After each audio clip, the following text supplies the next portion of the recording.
और नाम तुम्हारा ले करूं आवाजा, 12 पंथ चालू करूंगा तेरे नाम तक, परमेश्वर से कहा था। और 12 पंथ नाम जो ले ही सो मेरे मुख में आन समोई, और अनेक पंथ चलाऊं उनसे न्यारे ये राधा स्वामी धन धन सतगुरु जय गुरुदेव और ये ठाकुर जी दनोद वाला ताराचंद, ये और अनेक पंथों में से हैं। और अनेक पंथ चलाऊं या विद जीवों को भरमाऊं, जोग जीत जाओ संसारा जीव न माने कहा तुम्हारा। तो इसलिए परमात्मा ने कहा था कि चौथा युग जब कलयुग आई तब हम अपना अंश पठाई, और काल फंद छूटे नरलोई सकल सृष्टि परवाने खोई। ये तो उन्होंने बता दिया कि 12वें पंथ में मेरी महिमा की वाणी प्रकट होगी, उसके बाद फिर उस 12वें पंथ में हम ही चलावें और सब पंथ मिटा के एक पंथ चलावें। तो परमात्मा ने ये दास भेज दिया पुण्यात्माओं, गरीबदास पंथ में ही दास का से ही निकास हुआ है। फिर क्या बताया है कि कलयुग बीते 5500 पाचा, तब ये मेरा वचन होगा साचा। कलयुग बीत जावे जब एता, और सब जीव परम पुरुष पद चेता। 5505 जब वर्ष बीत जाएंगे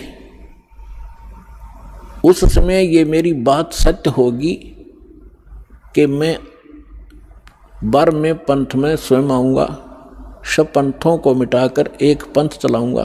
पुण्यात्मा थोड़े से दिन की बात है, बुद्धिमान समाज है, अभी तक उनके पास ये ज्ञान पहुंचा नहीं है, और पहुंचने लग रहा है। परमात्मा तो दयालु हैं, घर घर टीवी लगा दिए, मोबाइल बना दिए, इनमें चिप डलवा लो, सीडी बैठ कर देख लो, पुस्तक पढ़ लो, टीवी देख, कहीं ना कहीं कोई ना कोई तो मार्ग से अपने बच्चों तक ये पहुंचा कर छोड़ेंगे।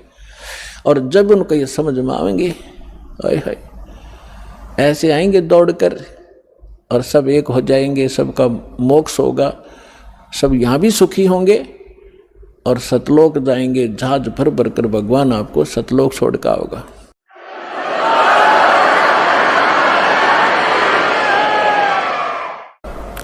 यहाँ जो प्रसंग चल रहा है कि गरीबदास जी जो हैं इनका विशेष योगदान, इसलिए इनकी थोड़ी सी हिस्ट्री सुनाऊंगा ताकि आपको परमात्मा पहचानने में आसानी होगी।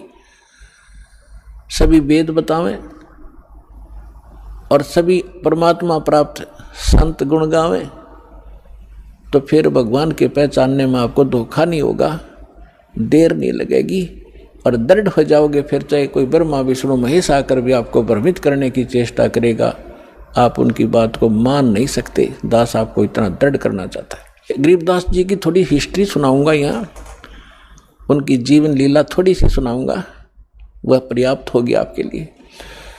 गरीबदास जी गांव करौथा, जहां अपना आश्रम है, सबसे पहले हमने 1999 में वहीं से स्टार्ट किया था। 2006 में करौथा कांड इन दुष्ट लोगों ने कर दिया था, वो उधर कोई बात नहीं, हम परमात्मा ने हमारा यहाँ सफलता कर दी। हमें तो अपना प्रचार करना है, चाहे कहीं जंगल में बैठ कर गुण गावा, भगवान के बच्चों तक ज्ञान पहुँच जाना चाहिए।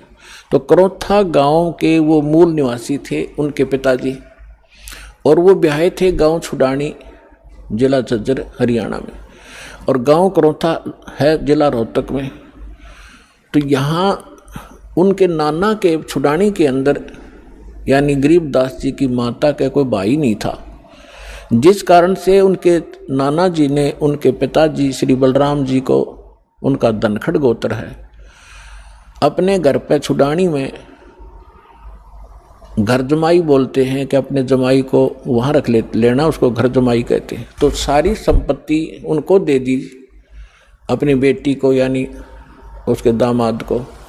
उनके लगभग 2500 बीघा, जैसे राजस्थान में बीघा होता है, तो 2500 बीघा, पहले बीघा ही था यहाँ पर भी, ये बाद में ये बनी है यहाँ पर एकड़। तो 2500 बीघा जमीन था, इतना बड़ा किसान थे। आज के 1400 के करीब, पौने 1400 के करीब एकड़ जमीन बनती है उन 2500 बीघा की। तो सारी संपत्ति के वारिस फिर गरीबदास जी ही थे। 10 वर्ष के बालक थे, उनके पिताजी यानी नाना जी तभी तक वहाँ साथी थे, तो उनके वहाँ लगभग 150 गौवें थी। चरागाह, क्योंकि अपने खेत बहुत बड़े थे, गौवें रखते थे। गरीबदास जी उन गौवों के पाली जाया करते थे चराने के लिए जंगल में। उनके साथ में अन्य गांवों के कुछ उनके किसान के यहाँ जो किराए पर पाली होते थे, और कुछ अन्य गांव वाले भी अपनी गौवों को उनके खेतों में चराने के लिए साथ चले जाते थे। संवत 1784 यानी सन 1727 और फागुन उतरते की द्वादशी यानी फागुन सुदी द्वादशी को दिन के लगभग 10 बजे सभी गौवें चर रही थी। कोई बैठी हुई थी वृक्षों के नीचे, जांडी उस साइड में जैसे राजस्थान के अंदर जांड होते हैं ना, जांडियाँ, ऐसा ही स्थिति थी उस क्षेत्र की उस समय, जो आज बहुत से क्षेत्र में राजस्थान के अंदर।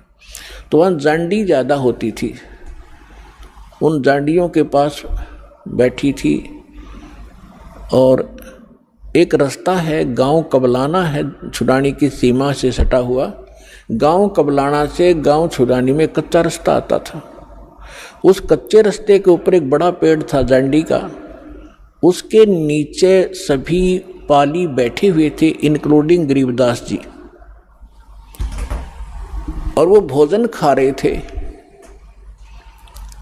अपना 10 बजे से भोजन खा रहे थे। उसी समय परमात्मा सतलोक से आए कबीर देव, एक जिंदा महात्मा का वेशभूषा बना के। कलयुग के अंदर वो जिनको मिले हैं जिंदा, जैसे जिंदा महात्मा कैसा होता है, मुसलमानों के अंदर विशेषकर इस वेशभूषा के फकीर पाए जाते हैं। सिर पर काला टोप होता है, ऊंचे से चुंडे का नू ऐसे खड़ा सा, और एक ही ओवरकोट होता है काले कपड़ों का, काले कलर का ओवरकोट टाइप एक वस्त्र पहनते हैं, और एक अंडरवियर कच्छा घुटनों तक का। ऐसी वेशभूषा वाले को जिद्दा महात्मा कहते हैं। दाढ़ी केस बड़े हुए होते हैं उसके। इस वेशभूषा में परमात्मा थोड़ी सी दूर पर सतलोक से आकर उतरे, और उस रास्ते, कच्चे रास्ते जा रहे थे, साथ में पाली बैठे थे, गरीबदास जी भी बैठे थे। उन पालियों में बड़े भी थे, कोई 40 वर्ष का, कोई 30 वर्ष का, कोई 10-15 वर्ष का, कोई 50 वर्ष के वृद्ध भी थे, प्रौढ़ भी थे। तो उस समय एक विशेषता थी, रास्ते चलते थे, साधु संत का तो आदर था ही था, आम व्यक्ति को भी विशेष रिगार्ड दिया करते थे और प्रार्थना करते थे, आओ जी भोजन पालो, दूर से चलकर आए हो, पैदल चल रहे, आओ महाराज बैठो भोजन पाओ। खड़ा हो गया एक आध भक्त और हाथ जोड़ लिए। परमात्मा तो आए उसी लिए थे, बैठ गए उनके पास। तब कहा जी भोजन पाओ। परमात्मा ने कहा, कबीर परमेश्वर ने, उस परम अक्षर ब्रह्म ने, कि भाई भोजन मैं खा के आया हूँ अपने गांव से। पालियों ने पूछा आपका गांव कहाँ है महाराज, आपका डेरा कहाँ है? कि मेरा डेरा सतलोक के अंदर है, सतलोक नाम है मेरे डेरे का। अब उन्होंने सोचा भी होगा कोई गांव सतलोक नाम होगा उसका। तो महाराज जी भोजन खाओ। परमात्मा बोले भोजन नहीं खाऊं मैं, छका हुआ भी खा के आया। तो दूध तो पीना ही पड़ेगा आपने, हमारे पास ऐसी गव्वे हैं, अभी 5 मिनट में दूध निकाल देंगे, ऐसी शरीफ गायें भी हैं। तो परमात्मा बोले भाई अगर दूध पिलाते हो तो कंवारी गाय का दूध पिया करूं मैं। तो सभी कहने लगे बाबा जी तेरा दूध पीने की नीयत नहीं है, आप तो मजाक करते हो, उपहास कर रहे हो हमारा, आप दूध पीना ही नहीं चाहते। परमात्मा कहते पीना चाहता हूँ, निकालो, कंवारी गाय का दूध पीता हूँ भाई मैं। तब गरीबदास जी खड़े हुए, उनकी एक प्रिय बछिया थी जिसको अभी बैल ने टच नहीं किया था, दूध पीना माँ का छोड़ रखा था, लगभग 1-1.5 वर्ष की बछिया हो चुकी थी, 1 वर्ष की, 1.5 वर्ष की। उसकी गले के रस्सी बांध रखी थी, उसको ला पकड़ के कहा देखो महाराज जी इसके बच्चा तो है ही नहीं, दूध कैसे देगी? परमात्मा बोले कोई एक पात्र लाओ जिसमें दूध निकालेंगे, ये दूध देगी भाई। अब वहाँ एक मिट्टी का बर्तन था, जैसे जल पीने के लिए या लस्सी पीने के लिए ले जाते थे, उसको साफ करके रखा हुआ था। तो उसको कहा कि ये रखा जी पात्र, कहने लगे इसको फेर दो एक बार अच्छी तरह, फिर धो दिया साफ करके। इसके नीचे रखो गाय बछिया के नीचे। गरीबदास जी 10 वर्ष के बालक पहले तगड़े हो जाते थे, पकड़ कर बैठ गए, हंस रहे हैं, देख रहे बाबा जी कैसे दूध निकालेगा। अब परमात्मा ने बछिया के कमर पर थपकी मारी, लंबे लंबे सतन हो गए और दूध की धार बह चली।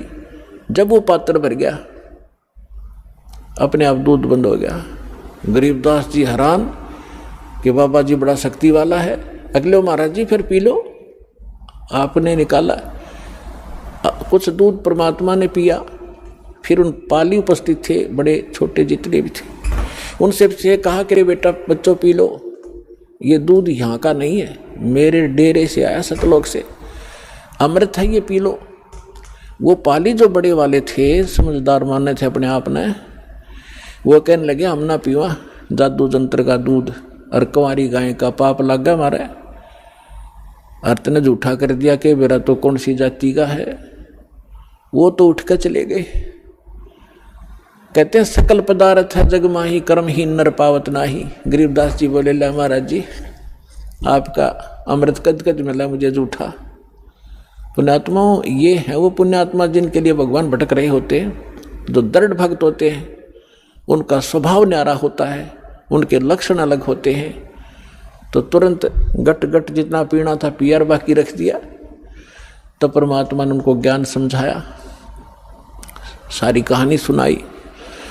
तो परमात्मा से कहा बच्चे ने कि भगवान आप ऐसा स्थान बताते हो, क्योंकि वहाँ तो सारा दुख ही दुख होता था, जैसे राजस्थान रेगिस्तान है ऐसे ही वह क्षेत्र था, ना कोई नहर का साधन था उस समय, दुख थे वहाँ पर, कभी सूखा गिर जाता था। तो परमात्मा ने बताया कि मेरा जो डेरा है बेटा, वहाँ पर ऐसे दूध की नदी बहती है, घी के सरोवर हैं, और वहाँ पर काजू किस्मत सेब संतरे सदाबहार वृक्ष हैं, वहाँ कोई अभाव नहीं है, बहुत सुंदर लोक है।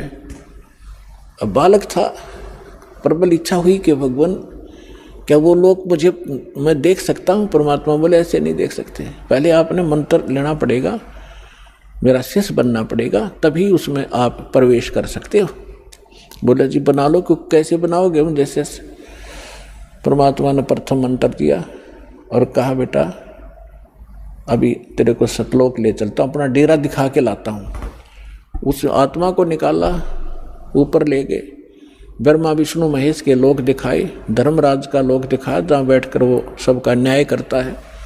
21 ब्रह्मांड काल के दिखाए, काल की वो तपस्या दिखाई जहाँ 1 लाख मानव शरीरधारी प्राणियों को ये यहाँ का भगवान भून कर खाता है, जिसके लिए आपको यहाँ पाले बैठा है, रोक के बैठा है, बका रखा है, आपको मूर्ख बना रखा है।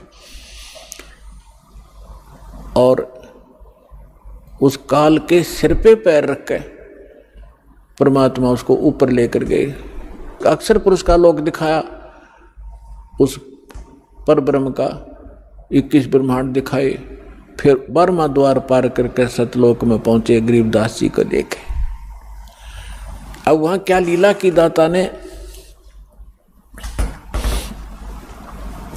वहां परमात्मा अन्य रूप में, उसी शकल में एक अन्य रूप सिंहासन पर विराजमान है, सिर पर मुकुट है जैसे राजा पहनते हैं,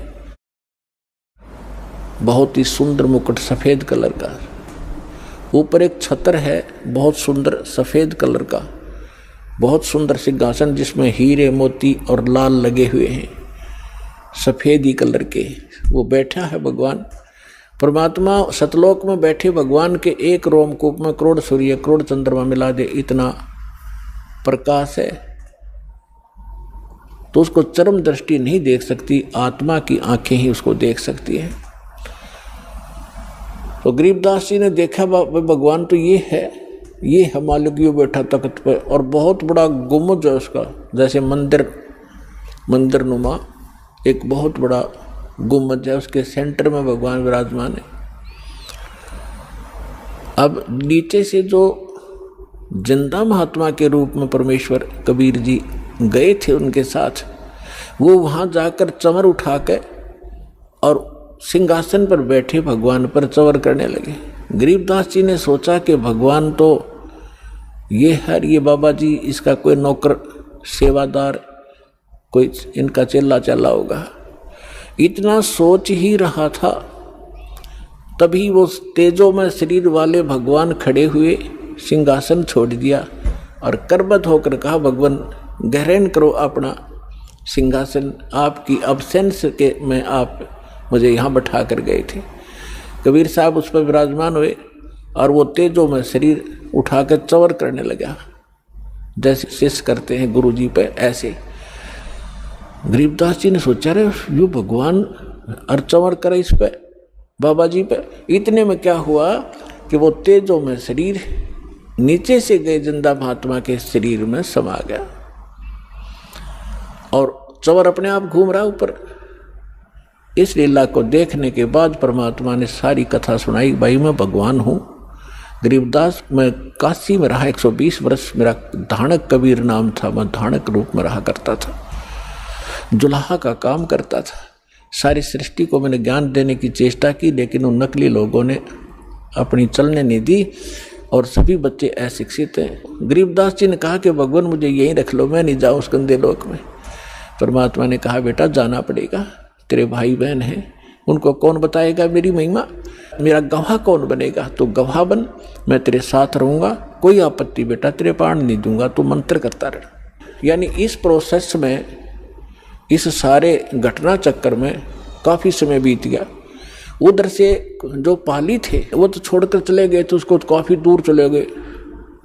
2, 3, 4 घंटों के बाद, 5 घंटे के बाद उन्होंने देखा, उनको तब तक ध्यान नहीं आने दिया परमात्मा ने। उन्होंने कहा, वो लड़की का लड़का कहाँ है, उसको उसका नंबर आ गया गाय घेरण का। पाली क्या करते थे, अपना समय टर्न लगाते थे कि 2 घंटे तू पशुओं के साथ खड़ा होगा, हम लेटेंगे वृक्ष के नीचे। तो उसका जब नंबर आया, उसको खोजा, कह रहे वो कहाँ गया। उन्होंने कहा तो बाबा जी के पास बैठा रह गया था, लाओ उसको बुला के। 2 जने बुलाने गए, वो शरीर ऐसे बैठा है आराम से, और वो आवाज़ लगा रहे हैं, अरे गरीबू, गरीबदास नाम था महापुरुष का। गाँवों में गाँव नाम बिगाड़ दिया करें, गरीबू कहा करते, गरीबू। कहने लगे, ओ गरीबू आ जा, तेरा नंबर आ गया, गाय घेर ले। निकट से आके कहने लगे, ओ भगत जी खड़ा हो ले। उन्हें सोचा समाधि लाए बैठा हो, और वो बैठा शरीर टिका था उसका, पकड़ के हिलाया, कहते गए भगत जी खड़ा हो। वो गिर गए तो आँखें खुली हुई, सांस नहीं, तो वो तक एकदम हक्का बक्का रह गए। आवाज़ लगाई दूसरे साथियों को कि गरीबू मर गया, गरीबू मर गया, भागो भागो। उन्होंने कहा, जाओ गांव में बताओ, सारी कथा सुनाना कि एक बाबा जी ने जंतर मंत्र का दूध पिला दिया जिससे मर गया हो। अब गांव में भागे गए। माता पिता का इकलौता पुत्र, वो भी 12 वर्ष शादी के बाद हुआ था, विवाह के उपरांत, और उसकी मृत्यु सुनकर दोनों अचेत हो गए, बेहोश हो गए, चक्कर खा के गिर गए। फिर गांव के अन्य लोग, उनके नाना जी साथ और भी बहुत से, जिसने भी सुना वही चल दिया गांव खेतों की तरफ। वहाँ से बच्चे का शव उठाकर लाए, शाम होगी, चिता पर रख दिया अंतिम संस्कार करने के लिए। तब परमात्मा ने कहा, बेटा जल्दी जा, ना वो खराब कर देंगे तेरे शरीर को। गरीबदास जी को सब कुछ दिखाया, वहाँ से सारा दिखाई देता है, यहाँ पर चाहे चीटी देख ले चलती, वहाँ ऐसी दिव्य दृष्टि मिलती है। गरीबदास जी तुरंत छोड़ दिए, जा बेटा स्पीड से। 1 सेकंड के भी कुछ अंश में आत्मा में प्रवेश कर दिया गरीबदास साहिब जी को। ऐसे जब चिता पर बैठे हुए थे, उनका कुछ जैसे बांध कर ले जाते हैं ना, उस अर्थी के ऊपर रस बांध लेते हैं, रस्सा कहीं गिर ना जा रास्ते में, वो न्यों का न्यों रखा ही था। इतने में उठ गए और वो बंधन अपने आप टूट गए, खुल गए, और खड़ा होकर 10 वर्ष का बालक देखता है तो वह कहाँ गया, जैसे सरप्राइज सा होता उसको। उसकी भाषा बदल गई, उसका विचार बदल गए, बुजुर्गों जैसी बातें करने लग गया और ये बानी सुनाने लग गया। अब जिससे भी बात करे ये अमर बाणी बोल कर बात करे, गांव वाले इस वाणी से परिचित नहीं थे और अपने आप बोलते रहते थे, कहीं खड़े होकर के बच्चों में बैठ जाते, बच्चों में यही कहानी सुनाने लग जाते। अलल पंख अनुराग है सुन मंडल रे थीर, दास गरीब उधारिया सतगुरु मिले कबीर। तो सारा गांव उसको कहने लगे लड़का पागल हो गया, एंड बैंड बोल रहा है, इसकी भाषा समझ में नहीं आती, पागल हो गया, मेंटल हो गया ये। उसको पागल कहने लगे। गांव में बावलिया कहते हैं, बौड़ा, उसको बावड़िया कहने लगे। बावड़िया नाम पका दिया उस परम पिता की प्यारी आत्मा का उन तत्व ज्ञानहीन प्राणियों ने। कहते गरीबदास जी को भी बावड़ा बता के कर ले दुनिया सैनी का। अब तो उन्होंने ये संतोष हुआ माता पिता को और गांव वालों को कि भी कोई बात नहीं, पागल तो हो ही गया यूं। फिर भी इसकी माता या लड़की अपने इस पागल ने देख के इसके साथ अपना जीवन संतोष कर लेगी या मरे नहींगी इसके वियोग में। शुक्र है भगवान का, जीवित तो हो गया, पागल होया सो हुआ। इस तरह 3 वर्ष बीत गए। एक दादू पंथी, दादू जैसे अभी अपने महात्मा दादू जी का जिक्र किया दास ने कि उनको भी भगवान मिले थे गरीबदास कबीर साहब 7 वर्ष की आयु में। 7 वर्ष के बालक थे तब वो, और उनको भी ऐसे बनी में, जैसे गांव से थोड़ा सा बाहर जंगल होता था, यानी थोड़ा जंगल होता था, उसको बनी बोलते थे। वहाँ बच्चों के साथ खेल रहा था। गरीब परमात्मा जिंदा महात्मा के रूप में आए, उनसे भी ये चर्चा की। अब परमात्मा ने अपने लोटे में सतलोक से अमृत लाए हुए थे, वो रखा था। तो बात चलते चलते ज्ञान सुनाने लगे, बच्चे बड़े इंटरेस्ट से सुनने लगे। दादू जी ने कहा भगवान वो लोक कैसा है आपका, क्या हम देख सकते हैं? कहा बेटा देख सकते हो, लेकिन दीक्षा लेनी पड़ेगी, पहले दे दो मुझे दीक्षा। मंत्र सुनाया, फिर उसके बाद एक पेय पदार्थ पिलाना होता, जैसे हम आपको मिश्री और जल पिलाते हैं, अमृत। इस तरह भगवान ने क्या किया, वो पान के पत्ते पे पहले तो अमृत स्वयं पिया, जूठा कर दिया, और फिर उसी में से पान के पत्ते पर रख डाल दिया। पान, वहाँ आसपास कोई पान का पेड़ खड़ा था, उसके ऊपर ऐसे डाल दिया कि ले बेटा पी ले। सभी अन्य बच्चे बैठे तो उनसे भी कहा कि ले भाई तुम भी ले लो, अमृत है ये। वो तो उठकर भागे कि ना बाबा जी करा कैसा पानी तरह जूठा कर दिया तूने। अब उसने दादू साहब जी ने अगला भगवान आपका जूठा करके तो मिले, वो पी लिया। पीने के बाद परमात्मा ने कहा कि तुझे दिखाऊं सतलोक जी, ले चलो। 3 दिन और 3 रात दादू जी का शरीर अचेत रहा, श्वास खत्म नहीं हुई, लेकिन कोमा में, आजकल कोमा में कह देते हैं उसको, और आत्मा को ले गए परमात्मा ऊपर। जैसे गरीबदास जी के साथ लीला की थी ऐसे ही की, और 3 दिन तक रिश्तेदार इकट्ठे हो गए। ना लड़का मर रहा है ना जी रहा है, हाहाकार मची है। गांव के आसपास के लोग जानकार इकट्ठे हो गए।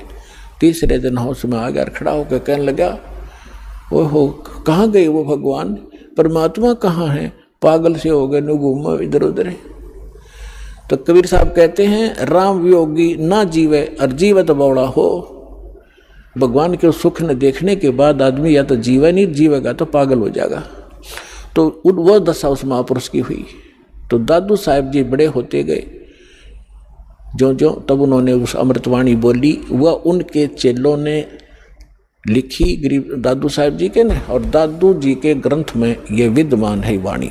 अब दादू जी क्या बताते हैं, थोड़ी सी महिमा परमात्मा की दादू जी के शब्दों से सुनाते हैं। पुणात्माओं, परमात्मा शब्द कहने तो पाप कटने लग जाते हैं जीव के, लेकिन जो परमात्मा है उसको उद्देश्य बनाकर उसको परमात्मा कहा जाए। अब जैसे हम तहसीलदार को और प्रधानमंत्री कहें जाएं और उसका आगे एप्लीकेशन रखें, प्रधानमंत्री के सत्र का काम और उसके तहसीलदार के आगे रखें, बेसिक प्रधानमंत्री कहें जाओ कति नारी जय अरना वो काम कर सकता। तो प्रधानमंत्री का ही उद्देश्य लेकर उसका आगे अर्जी रखेंगे तब ये काम होगा। अब क्या बताते हैं दादू साहब जी ने कैसे गुण गाए हैं। जो जो शरण कबीर के वो तिरगे अंत अपारे। दादू गुण के ता कहूँ भाई कहत न आवे वारे, कहत न पावे पार। कबीर करता आप है दूजा ना कोई। दादू पूर्ण जगत को भक्ति दृढ़ावत सोए। ठिका पूरा होए जब सब कोई तजे शरीर। दादू काल पकड़े नहीं जपे जो नाम कबीर। आदमी की आयु घटे तब जम घेरे आए। स्मरण किया कबीर का दादू लिया बचाए। मेट दिए अपराध सब आए मिले छन माही। दादू संग ले गए कबीर चरण की छाई। सेवक देव निज चरण का दादू अपना जान। भृंगी सत कबीर ने कीन्या आप समान। दादू अंतर्गत सदा छन छन सुमरण ध्याने। वारू नाम कबीर पर पल पल मेरे प्राणे। सुन सुन साख कबीर की यू काल नवावे माथे। धन धन तीनों लोक में दादू जोड़े हाथ। केरी नाम कबीर का विखम काल गजराज। दादू भजन प्रताप से ये भाग्य सुनत आवाज। पल एक नाम कबीर का दादू मन चितलाए। अस्थि के असवार को ये स्वान काल ना खाए। सुमरत नाम कबीर का कटे काल की पीर। दादू दिन दिन ऊंचा होए फिर परमानंद सुख सीर। दादू नाम कबीर की जय कोई लेवे ओटे। तिनको कभू लागे नहीं ये काल बजर की चोटे। और संत सब कूपे हैं कितने झरीता नीर। दादू अगम अपार है ये दरिया सत कबीर। अब ही तेरी सब मिटे ये जन्म मरण की पीर। श्वास उश्वास सोमर ले दादू नाम कबीर। कोई सरगुण में रीझ रहा कोई निर्गुण ठहरावे। दादू गति कबीर की मोह से कही ना जावे। दादू नाम कबीर का सुन के कांपे काले। नाम भरोसे जो चले होए नवा का वाले। जिन मोह को निज नाम दिया सोए सतगुर हमारे। दादू दूसरा कोई नहीं ये कबीर सिरजनहारे। अब क्या बताया दादू जी ने, क्योंकि गरीबदास जी की महिमा चल रही है थोड़ा सा इसलिए हिंट देना पड़ा। इसका आगे लिंक है इससे। दादू साहब जी क्या कहते हैं कि सुन सुन साख कबीर की। साख माने महिमा, परमात्मा की सामर्थ्य है। सुन सुनने से जैसे परमात्मा की महिमा जहाँ चलती है तो काल भी माथा रगड़े कि वो तो समर्थ है। यो काल यहाँ का भगवान जो है, जो भगवान की महिमा कहीं होती है, सच्चाई उसकी सत्य महिमा सुनाई जाती है तो काल भी नाक रगड़े मत्था टेकता है कि हाँ भगवान तो समर्थ ही है, वो कबीर तो पूर्ण परमात्मा है। तो सुन सुन साख कबीर की काल नेवावे माथ झुकावे माथा। और धन हो तीनों लोक में दादू जोड़े हाथ। फिर देखो कैसी तुलना की है। केरी नाम कबीर का और विखम काल गजराज। दादू भजन प्रताप से यू भाग्य सुनत आवाज। अब 21 ब्रह्मांड का स्वामी है।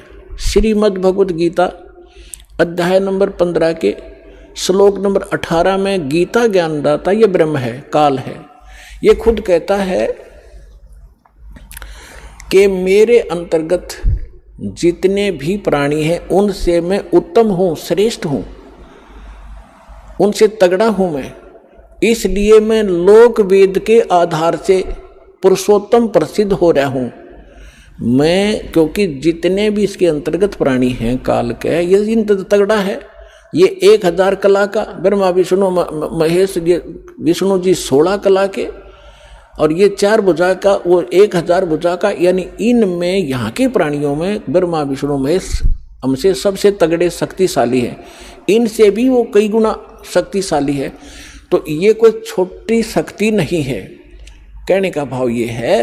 तो यहाँ दादू जी कहना चाहते हैं कि केरी नाम कबीर का, केरी मन बब्बर शेर, और बब्बर शेर कहीं धाड़ मारता हो और हाथी आसपास घूम रहा हो, हाथी इतना भयभीत हो जाता है, लीद कर देता, वो टट्टी कर देता एकदम, इतना डर जाता है, भाजगन की सोचा कि इधर से जान बचाए मेरी।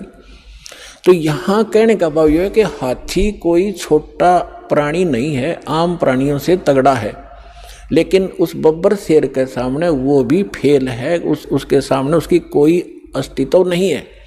तो यहाँ क्या बताना चाहते दादू साहब जी, ये बताना चाहते हैं कि केरी नाम कबीर है, परमात्मा का जो सत्य मंत्र है। और कबीर साहब को ऐसा समझो जैसे बब्बर शेर हो, और ये काल भी छोटा नहीं है, विषम काल गजराज, गजराज माने हाथियों का राजा, हाथियों में भी तगड़ा हाथी समझ लो। लेकिन दादू भजन प्रताप से ये भाग्य सुनत आवाज, नाम का सिमरन सतनाम जो आपको दिया जाएगा, ये राम का नाम है। राम राम कोई मंत्र नहीं है, राम का नाम, यानी जिससे वो राम प्राप्त हो वो नाम, वो 2 अक्षर का है। सतनाम जिसमें को मंत्र है, एक आपको गुप्त है, वो तत्शब्द वो दिया जाता है। आगे क्या बताते हैं, पल एक नाम कबीर का, जो परमेश्वर कबीर जी ने जो सत साधना बताई है, वो एक पल भी अगर जिसने सत साधना से भक्ति कर रखी हो, पल एक नाम कबीर का दादू मन चितलावे, अस्थि के असवार को स्वान काल नहीं खावे। अब देखो इन महापुरुषों की वाणी को समझना किसी बालक के बस की बात नहीं है। ये महापुरुष पाके पढ़े, दादू पंथी, कबीर पंथी, गरीबदास पंथी, किसी ने कख नहीं बताया इनकी वाणी का, ये समझ नहीं सके इनको। पहले तो तुलना की कि परमात्मा को तो केरी बब्बर शेर समझो, और हाथी भी कोई छोटा नहीं है, लेकिन उसके सामने हाथी की कोई अस्तित्व नहीं है बब्बर शेर के सामने। तो हमारे समर्थ भगवान इतने शक्तिशाली हैं इस काल की तुलना। अब आगे क्या बताते हैं कि आप जिन्होंने कबीर परमात्मा की शरण ले ली, आप बैठ गए हाथी पे, और काल को कह रहे हैं, काल को समझ लो डॉग, कुत्ता। हाथी पर बैठे व्यक्ति को वो स्वान हानि नहीं कर सकता किसी भी कीमत पे। अगर हाथी पर बैठे रहे, रात पर नीचे गिर गए, फिर तो पिंडी पाड़ेगा वो। अगर परमात्मा की शरण छोड़ दी तो काल तो खाएगा ही खाएगा, वो तो उसका तैयार बैठा हो। तो जैसे हाथी के ऊपर इंसान बैठा हो और कुत्ते भौंकते रहते हैं, क्योंकि ये बताना चाहते हैं दादू साहब जी कि आप भगवान की शरण में आने के बाद इस काल की रीत से, पहुंच से इतने बाहर हो जाते हो जैसे काल ने समझ लियो फिर कुत्ता, आप बैठ गए हाथी पे, ये तुम्हें किसी भी प्रकार से हानि नहीं कर सकता, निकट भी नहीं आ सकता, आप इतने सुरक्षित हो गए इस कबीर भगवान की शरण। तो यहाँ क्या बताते हैं, पल एक नाम कबीर का दादू मन चितलावे, अस्थि के असवार को स्वान काल नहीं खावे। स्वान माने कुत्ता, अस्थि माने हाथी पर बैठे व्यक्ति को जैसे कुत्ता हानि नहीं कर सकता, कबीर परमेश्वर की शरण में आने के बाद आपको ये काल कोई दुख नहीं दे सकता। सुमरत नाम कबीर का कटे काल की पीर, दादू दिन दिन ऊंचा होवे फिर परमानंद सुखशीर। कबीर साहब का नाम जिसने मिल गया और मर्यादा से चलता रहा, डेली अन्य व्यक्तियों से उभरता चला जाओगा, धीरे धीरे अलग छट जाओगे, कुछ दिनों में समाज से न्यारा घर हो जाएगा आपका, और फिर परमानंद सुखशीर, परमानंद परमानंद। जैसे गीता अध्याय नंबर 18 के श्लोक नंबर 62 में कहा कि अर्जुन तो सर्वभाव से उस परमेश्वर की शरण में जा, उसकी कृपा से तू परम शांति यानी परमानंद को प्राप्त होगा, और उस शाश्वत स्थान को प्राप्त होगा। तो यहां दादू साहब जी वही कह रहे हैं कि सुमरत नाम कबीर का कटे काल की पीर, दादू दिन दिन ऊंचा होवे फिर परमानंद सुखसीर। दादू नाम कबीर की जय कोई लेवे ओटे, तिनको कभू लागे नहीं ये काल कर्म की चोटे। काल के वज्र, जैसे किसी का बेटा मार दिया, किसी का बेटी विधवा कर दी, किसी की टांग काट दी, किसी को कैंसर कर दिया, कहते ये काल के वज्र हैं, ये काल के छुरे हैं, हथियार हैं आपको सताने के लिए। कहते फिर काल के वज्र की चोट आप पर असर नहीं करेगी, आप इतने सुरक्षित हो जाओगे। और संत सब कूप हैं केते दरिता नीरे, दादू अगम अपार है वो दरिया सत्य कबीर। महापुरुषों की वाणी देखो पुण्यात्माओं, गदगद आत्मा हो जाती है। अब उनको ये नकली ये आचार्य शंकराचार्य ये नरे मंडलेश्वर महर्षि न्यू क्या करते होता, अनपढ़ थे, अशिक्षित थे, मूर्खा की भाषा है उनकी ग्रंथों में। इसमें कैसी गजब की तुलना की है कि और संत सब कूप हैं। जैसे दास ने परमात्मा की परिभाषा बताई, तहसीलदार भी साहब है, उसकी जितनी शक्ति है उतना ही मालिक है, डिप्टी कमिश्नर भी साहब है, मंत्री, प्रधानमंत्री, मुख्यमंत्री, ये सारे साहब। तो यहाँ यही तुलना की है कि और संत, जैसे आप सुनते हो कि उस गांव में एक बाबा था, उसने ऐसा कर दिया, एक ने ऐसा कर दिया, छोटे मोटे, कहते ये भी अपनी शक्ति रखते हैं लेकिन वो कंप्लीट नहीं है, उससे सर्व लाभ नहीं हो सकते।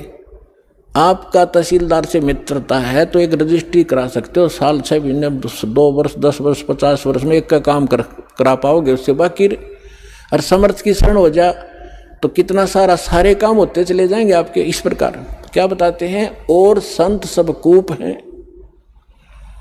और संत भी तुम बताते हो कि उसने, जैसे कोई विष्णु का पुजारी है और उसने विष्णु की भक्ति करके कुछ शक्ति संग्रह कर लिया, तो उसमें से बांट सकता है, वो थोड़ा बहुत राह देतेगा, लेकिन दोनों नरक में लास्ट में, चेला भी गुरु भी।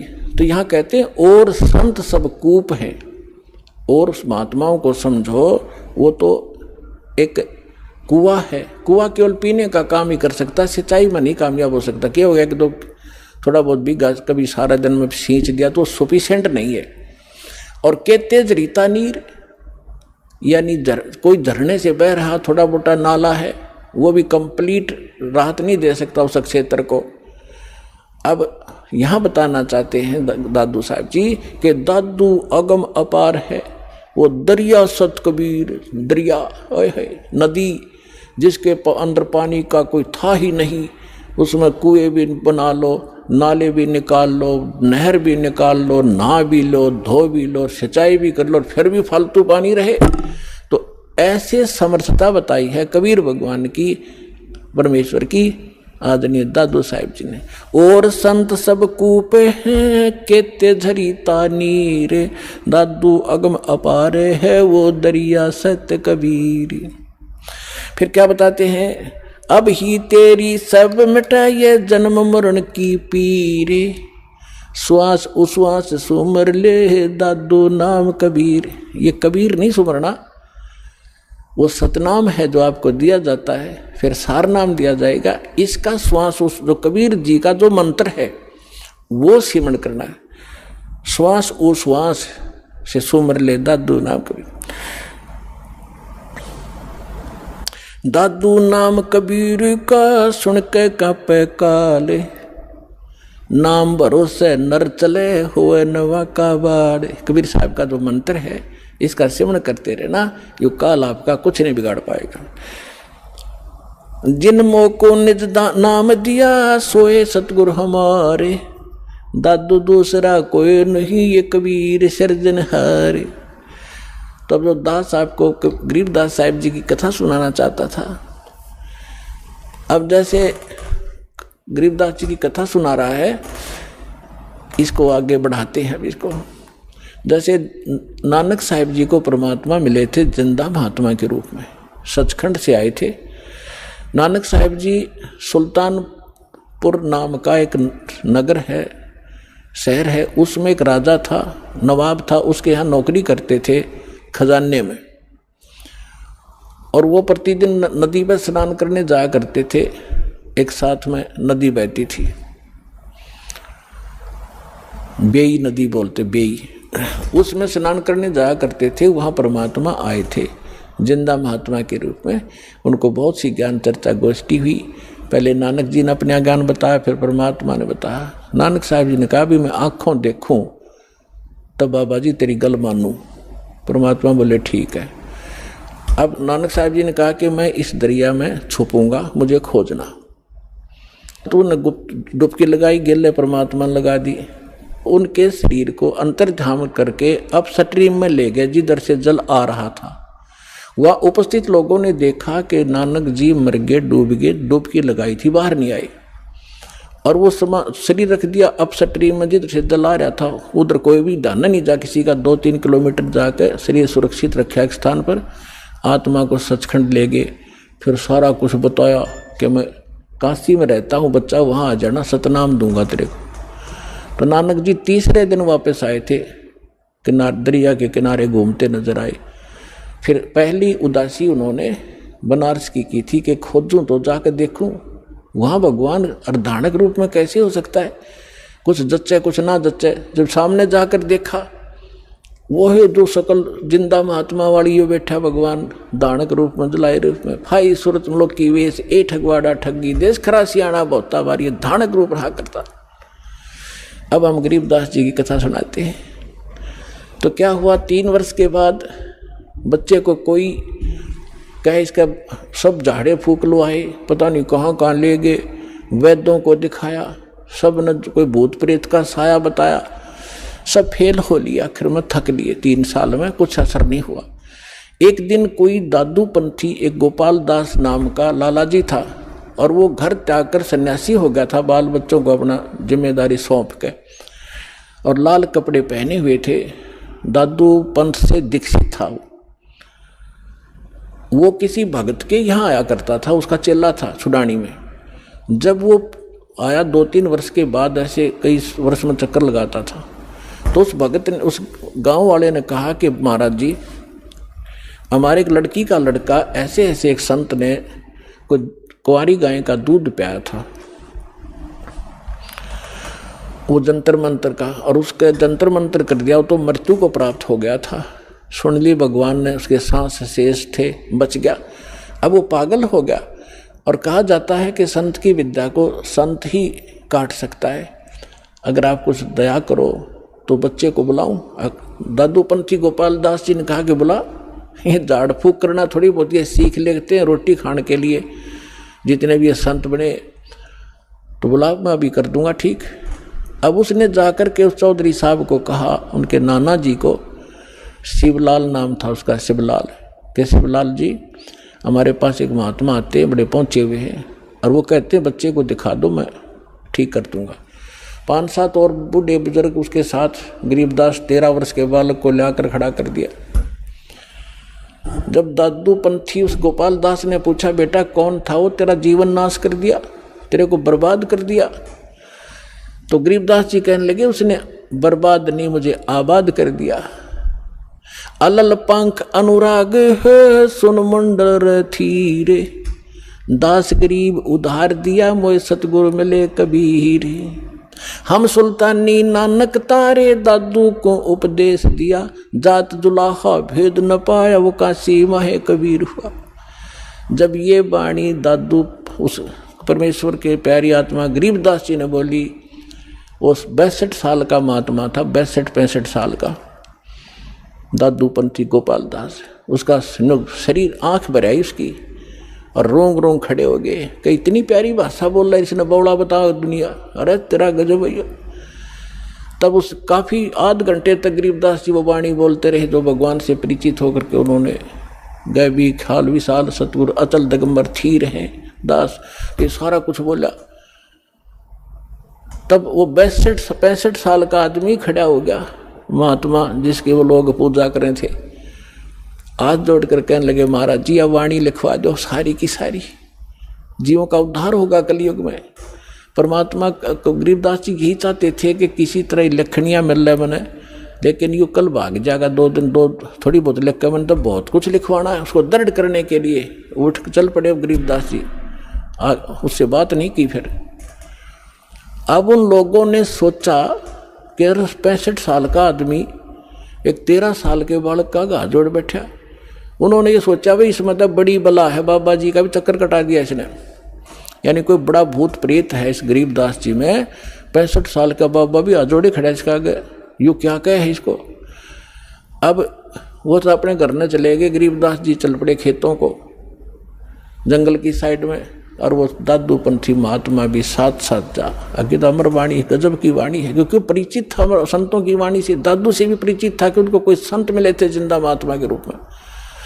दादू पंथी ये नहीं मानते कि कबीर काशी वाला मिले थे, और उसने खुल के लिख रखे अपने ग्रंथ में, तो सब की बुद्धि में पत्थर पड़े हुए।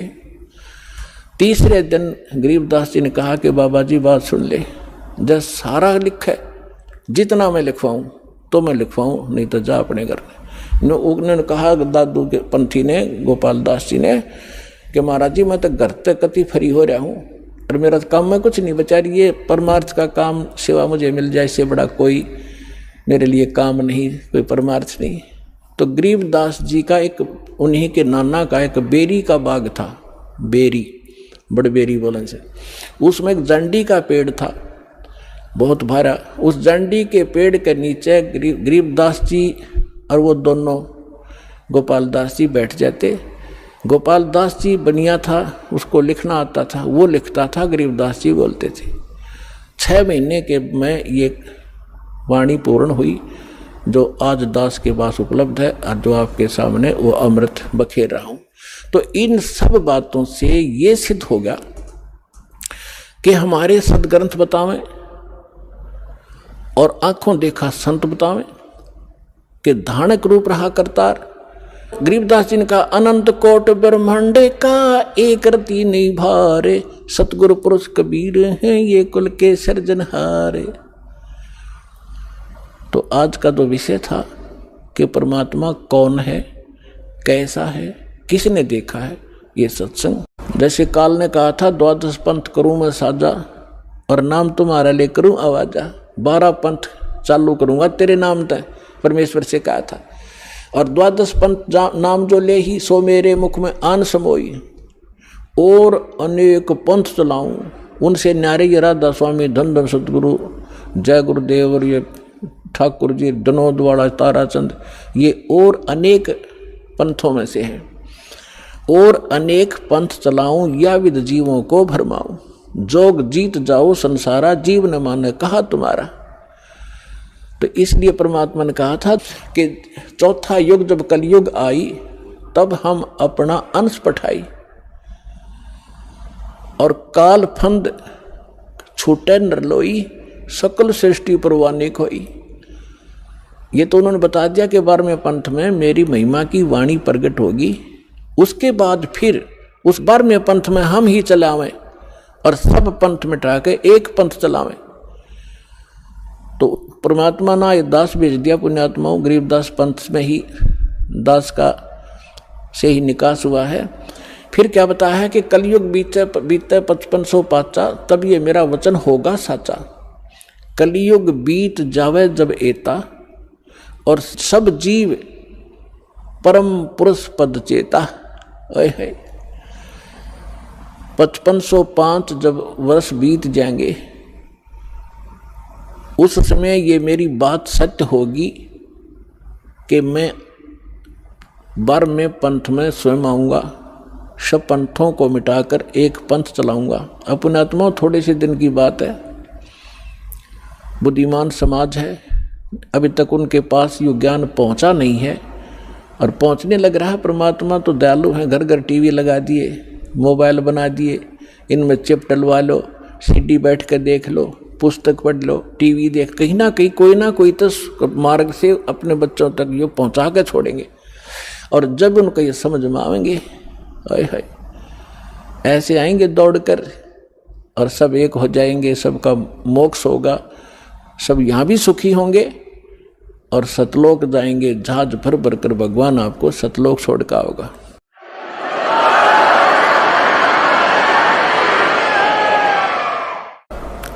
यहाँ जो प्रसंग चल रहा है कि गरीबदास जी जो हैं इनका विशेष योगदान, इसलिए इनकी थोड़ी सी हिस्ट्री सुनाऊंगा ताकि आपको परमात्मा पहचानने में आसानी होगी। सभी वेद बतावें और सभी परमात्मा प्राप्त संत गुण गावें तो फिर भगवान के पहचानने में आपको धोखा नहीं होगा, देर नहीं लगेगी और दृढ़ हो जाओगे। फिर चाहे कोई ब्रह्मा विष्णु महेश आकर भी आपको भ्रमित करने की चेष्टा करेगा, आप उनकी बात को मान नहीं सकते। दास आपको इतना दृढ़ करना चाहता है। गरीबदास जी की थोड़ी हिस्ट्री सुनाऊंगा, यहाँ उनकी जीवन लीला थोड़ी सी सुनाऊंगा, वह पर्याप्त होगी आपके लिए। गरीबदास जी गांव करौथा जहां अपना आश्रम है, सबसे पहले हमने 1999 में वहीं से स्टार्ट किया था। 2006 में करौथा कांड इन दुष्ट लोगों ने कर दिया था, वो उधर कोई बात नहीं, हम परमात्मा ने हमारा यहाँ सफलता कर दी। हमें तो अपना प्रचार करना है, चाहे कहीं जंगल में बैठ कर गुण गावा, भगवान के बच्चों तक ज्ञान पहुँच जाना चाहिए। तो करौथा गांव के वो मूल निवासी थे उनके पिताजी, और वो ब्याहे थे गांव छुडानी, जिला झज्जर हरियाणा में, और गांव करौथा है जिला रोहतक में। तो यहाँ उनके नाना के छुडानी के अंदर यानी गरीबदास जी की माता का कोई भाई नहीं था, जिस कारण से उनके नाना जी ने उनके पिताजी श्री बलराम जी को, उनका धनखड़ गोत्र है, अपने घर पे छुडानी में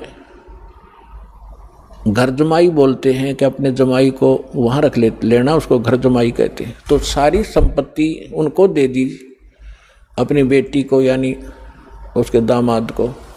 उनके लगभग 2500 बीघा, जैसे राजस्थान में बीघा होता है तो 2500 बीघा, पहले बीघा ही था यहाँ पर भी, ये बाद में ये बनी है यहाँ पर एकड़। तो 2500 बीघा जमीन था, इतना बड़ा किसान थे।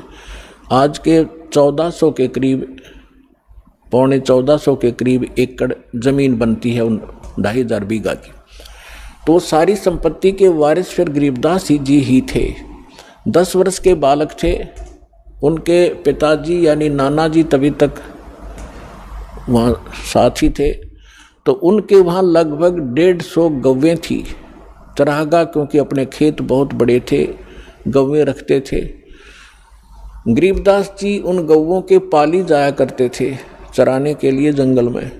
उनके साथ में अन्य गांवों के कुछ उनके किसान के यहाँ जो किराए पर पाली होते थे, और कुछ अन्य गांव वाले भी अपनी गौवों को उनके खेतों में चराने के लिए साथ चले जाते थे। संवत 1784 यानी सन 1727 और फागुन उतरते की द्वादशी यानी फागुन सुदी द्वादशी को दिन के लगभग 10 बजे सभी गौवें चर रही थी। कोई बैठी हुई थी वृक्षों के नीचे, जांडी उस साइड में जैसे राजस्थान के अंदर जांड होते हैं ना, जांडियाँ, ऐसा ही स्थिति थी उस क्षेत्र की उस समय, जो आज बहुत से क्षेत्र में राजस्थान के अंदर। तो वहाँ जांडी ज़्यादा होती थी, उन जांडियों के पास बैठी थी। और एक रास्ता है, गांव कबलाना है, छुडानी की सीमा से सटा हुआ। गांव कबलाना से गांव छुडानी में कच्चा रास्ता आता था। उस कच्चे रास्ते के ऊपर एक बड़ा पेड़ था जांडी का, उसके नीचे सभी पाली बैठे हुए थे, इंक्लूडिंग गरीबदास जी, और वो भोजन खा रहे थे, अपना 10 बजे से भोजन खा रहे थे। उसी समय परमात्मा सतलोक से आए कबीर देव, एक जिंदा महात्मा का वेशभूषा बना के। कलयुग के अंदर वो जिनको मिले हैं जिंदा, जैसे जिंदा महात्मा कैसा होता है, मुसलमानों के अंदर विशेषकर इस वेशभूषा के फकीर पाए जाते हैं। सिर पर काला टोप होता है, ऊंचे से चुंडे का नू ऐसे खड़ा सा, और एक ही ओवरकोट होता है काले कपड़ों का, काले कलर का ओवरकोट टाइप एक वस्त्र पहनते हैं, और एक अंडरवियर कच्छा घुटनों तक का ऐसी वेशभूषा वाले को जिद्दा महात्मा कहते हैं। दाढ़ी केस बड़े हुए होते हैं उसके। इस वेशभूषा में परमात्मा थोड़ी सी दूर पर सतलोक से आकर उतरे और उस रास्ते, कच्चे रास्ते जा रहे थे, साथ में पाली बैठे थे, गरीबदास जी भी बैठे थे। उन पालियों में बड़े भी थे, कोई 40 वर्ष का, कोई 30 वर्ष का, कोई 10-15 वर्ष का, कोई 50 वर्ष के वृद्ध भी थे, प्रौढ़ भी थे। तो उसमें एक विशेषता थी, रास्ते चलते थे साधु संत का तो आदर था ही था, आम व्यक्ति को भी विशेष रिगार्ड दिया करते थे और प्रार्थना करते थे, आओ जी भोजन पालो, दूर से चलकर आए हो, पैदल चल रहे, आओ महाराज बैठो भोजन पाओ। खड़ा हो गया एक आध भक्त और हाथ जोड़ दिए। परमात्मा तो आए उसी लिए थे, बैठ गए उनके पास। तब कहा जी भोजन पाओ। परमात्मा ने कहा, कबीर परमेश्वर ने, उस परम अक्षर ब्रह्म ने, कि भाई भोजन मैं खा के आया हूँ अपने गांव से। पालियों ने पूछा आपका गांव कहाँ है महाराज, आपका डेरा कहाँ है? कि मेरा डेरा सतलोक के अंदर है, सतलोक नाम है मेरे डेरे का। अब उनने सोचा भी होगा कोई गांव सतलोक नाम होगा उसका। तो महाराज जी भोजन खाओ। परमात्मा बोले भोजन नहीं खाऊं मैं, छका हुआ भी खा के आया। तो दूध तो पीना ही पड़ेगा आपने, हमारे पास ऐसी गव्वे हैं, अभी 5 मिनट में दूध निकाल देंगे, ऐसी शरीफ गायें भी हैं। तो परमात्मा बोले भाई अगर दूध पिलाते हो तो कंवारी गाय का दूध पिया करूं मैं। तो सभी कहने लगे बाबा जी तेरा दूध पीने की नीत नहीं है, आप तो मजाक करते हो, उपहास कर रहे हो हमारा, आप दूध पीना ही नहीं चाहते। परमात्मा कहते पीना चाहता हूँ, निकालो, कंवारी गाय का दूध पीता हूँ भाई मैं। तब गरीबदास जी खड़े हुए, उनकी एक प्रिय बछिया थी जिसको अभी बैल ने टच नहीं किया था, दूध पीना माँ का छोड़ रखा था, लगभग 1-1.5 वर्ष की बछिया हो चुकी थी, 1 वर्ष की, 1.5 वर्ष की। उसकी गले के रस्सी बांध रखी थी, उसको ला पकड़ के कहा देखो महाराज जी इसके बच्चा तो है ही नहीं, दूध कैसे देगी? परमात्मा बोले कोई एक पात्र लाओ जिसमें दूध निकालेंगे, ये दूध देगी भाई। अब वहाँ एक मिट्टी का बर्तन था, जैसे जल पीने के लिए या लस्सी पीने के लिए ले जाते थे, उसको साफ करके रखा हुआ था। तो उसको कहा कि ये रखा जी पात्र, कहने लगे इसको फिर धो दो एक बार अच्छी तरह, फिर धो दिया साफ करके, इसके नीचे रखो गाय बछिया के। बछिया के नीचे गरीबदास जी 10 वर्ष के बालक पहले तगड़े हो जाते थे, पकड़ कर बैठ गए, हंस रहे हैं, देख रहे बाबा जी कैसे दूध निकालेगा। अब परमात्मा ने बछिया के कमर पर थपकी मारी, लंबे लंबे सतन हो गए और दूध की धार बह चली। जब वो पात्र भर गया अपने आप दूध बंद हो गया। गरीबदास जी हैरान कि बाबा जी बड़ा शक्ति वाला है। अगले महाराज जी फिर पी लो, आपने निकाला कुछ दूध, परमात्मा ने पिया। फिर उन पाली उपस्थित थे, बड़े छोटे जितने भी थे, उनसे से कहा कि बेटा बच्चों पी लो, ये दूध यहाँ का नहीं है, मेरे डेरे से आया सतलोक से, अमृत है, ये पी लो। वो पाली जो बड़े वाले थे, समझदार माने थे अपने आप ने, वो कहने लगे हम ना पीवा जादू जंत्र का दूध, और कंवारी गाय का पाप लग गया हमारा। अर्थ ने झूठा कर दिया कि मेरा तो कौन सी जाति का है। वो तो उठ कर चले गए। कहते हैं सकल पदार्थ है जग माही, कर्म ही नर पावत नाही। गरीबदास जी बोले ला महाराज जी आपका अमृत कद कद मिला मुझे झूठा। पुण्यात्माओं ये है वो पुण्यात्मा जिनके लिए भगवान भटक रहे होते हैं, जो दृढ़ भक्त होते हैं, उनका स्वभाव न्यारा होता है, उनके लक्षण अलग होते हैं। तो तुरंत गट गट जितना पीना था पियर बाकी रख दिया। तो परमात्मा ने उनको ज्ञान समझाया, सारी कहानी सुनाई।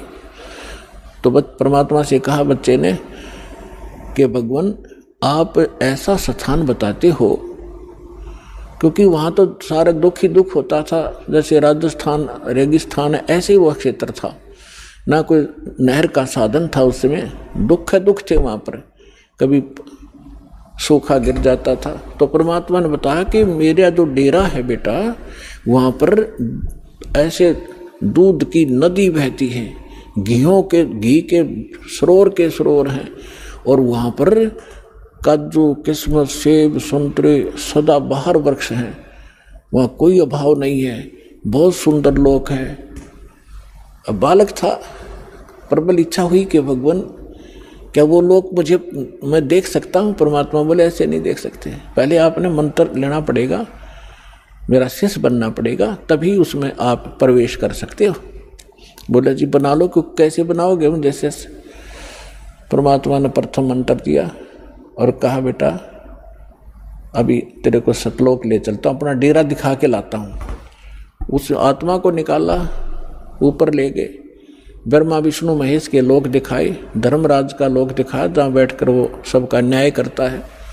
21 ब्रह्मांड काल के दिखाए, काल की वो तपस्या दिखाई जहाँ 1 लाख मानव शरीरधारी प्राणियों को ये यहाँ का भगवान भून कर खाता है, जिसके लिए आपको यहाँ पाले बैठा है, रोके बैठा है, बका रखा, आपको मूर्ख बना रखा है। और उस काल के सिर पे पैर रख के परमात्मा उसको ऊपर लेकर गए। अक्षर पुरुष का लोक दिखाया, उस पर ब्रह्म का 21 ब्रह्मांड दिखाए, फिर 12वां द्वार पार करके सतलोक में पहुंचे गरीबदास जी को देखे। अब वहां क्या लीला की दाता ने, वहां परमात्मा अन्य रूप में, उसी शकल में एक अन्य रूप सिंहासन पर विराजमान है, सिर पर मुकुट है जैसे राजा पहनते हैं, बहुत ही सुंदर मुकुट सफेद कलर का। ऊपर एक छत्र है बहुत सुंदर सफेद कलर का, बहुत सुंदर सिंहासन जिसमें हीरे मोती और लाल लगे हुए हैं, सफेद ही कलर के। वो बैठा है भगवान परमात्मा सतलोक में बैठे भगवान के एक रोमकूप में करोड़ सूर्य करोड़ चंद्रमा मिला दे इतना प्रकाश है, तो उसको चरम दृष्टि नहीं देख सकती, आत्मा की आंखें ही उसको देख सकती है। तो गरीबदास जी ने देखा भगवान तो ये है मालिक यो बैठा तख्त पे, और बहुत बड़ा गुम्बद है उसका, जैसे मंदिर नुमा एक बहुत बड़ा गुम्बद है, उसके सेंटर में भगवान विराजमान है।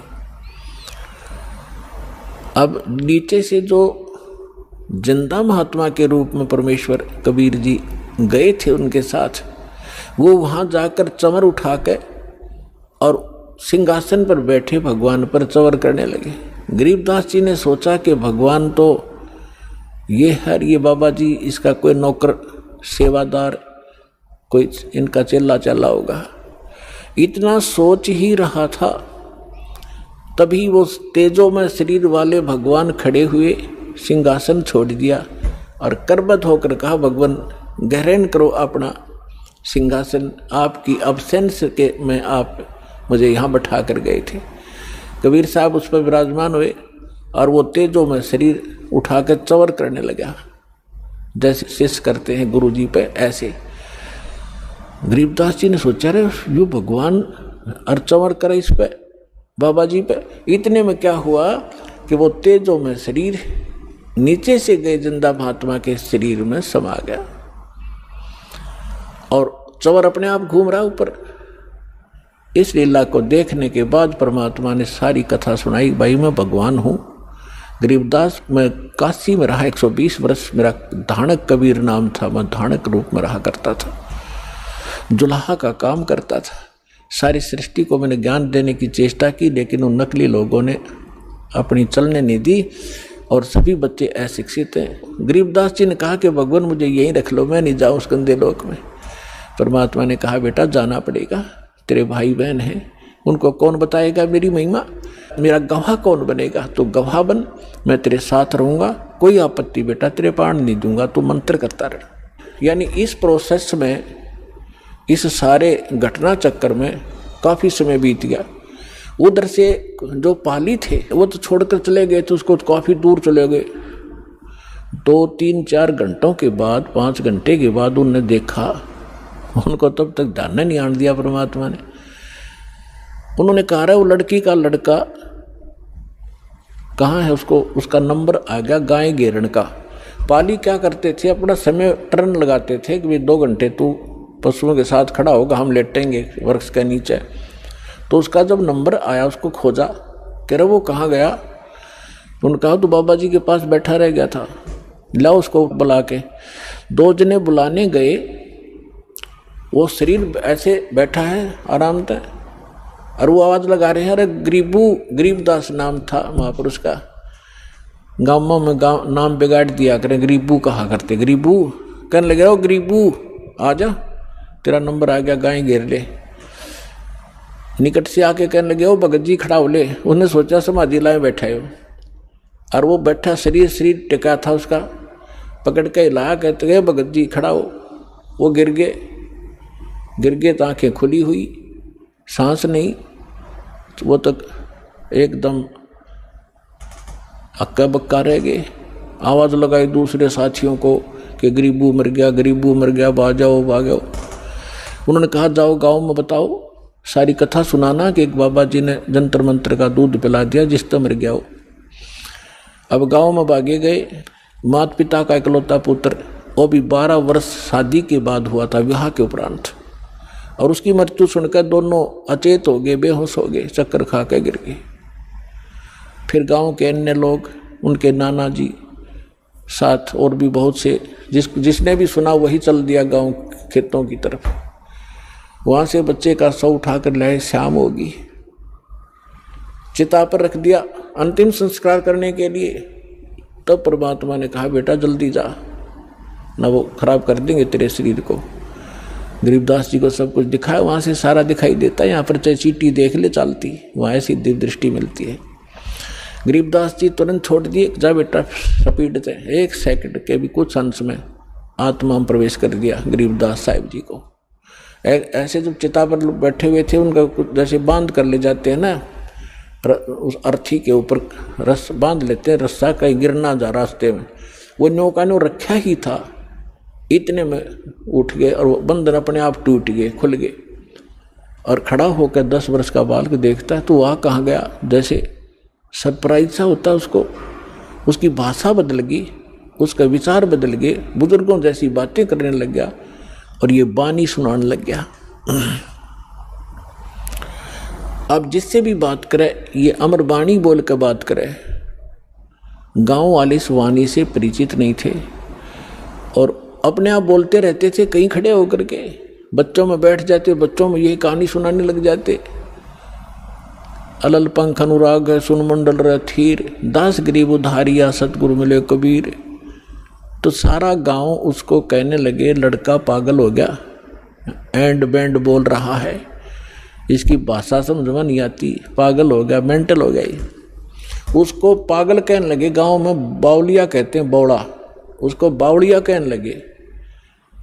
बावड़िया नाम पका दिया उस परम पिता की प्यारी आत्मा का उन तत्व ज्ञानहीन प्राणियों ने। कहते गरीबदास जी को भी बावड़ा बता के कर ले दुनिया सैनी का।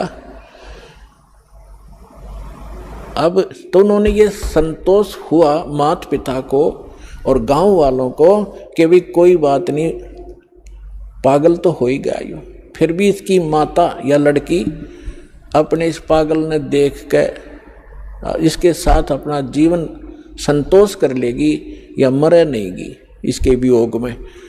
शुक्र है भगवान का, जीवित तो हो गया, पागल होया सो हुआ। इस तरह 3 वर्ष बीत गए। एक दादू पंथी, दादू जैसे अभी अपने महात्मा दादू जी का जिक्र किया दास ने कि उनको भी भगवान मिले थे गरीबदास कबीर साहब 7 वर्ष की आयु में। 7 वर्ष के बालक थे तब वो, और उनको भी ऐसे बनी में, जैसे गांव से थोड़ा सा बाहर जंगल होता था, यानी थोड़ा जंगल होता था, उसको बनी बोलते थे। वहाँ बच्चों के साथ खेल रहा था। गरीब परमात्मा जिंदा महात्मा के रूप में आए, उनसे भी ये चर्चा की। अब परमात्मा ने अपने लोटे में सतलोक से अमृत लाए हुए थे, वो रखा था।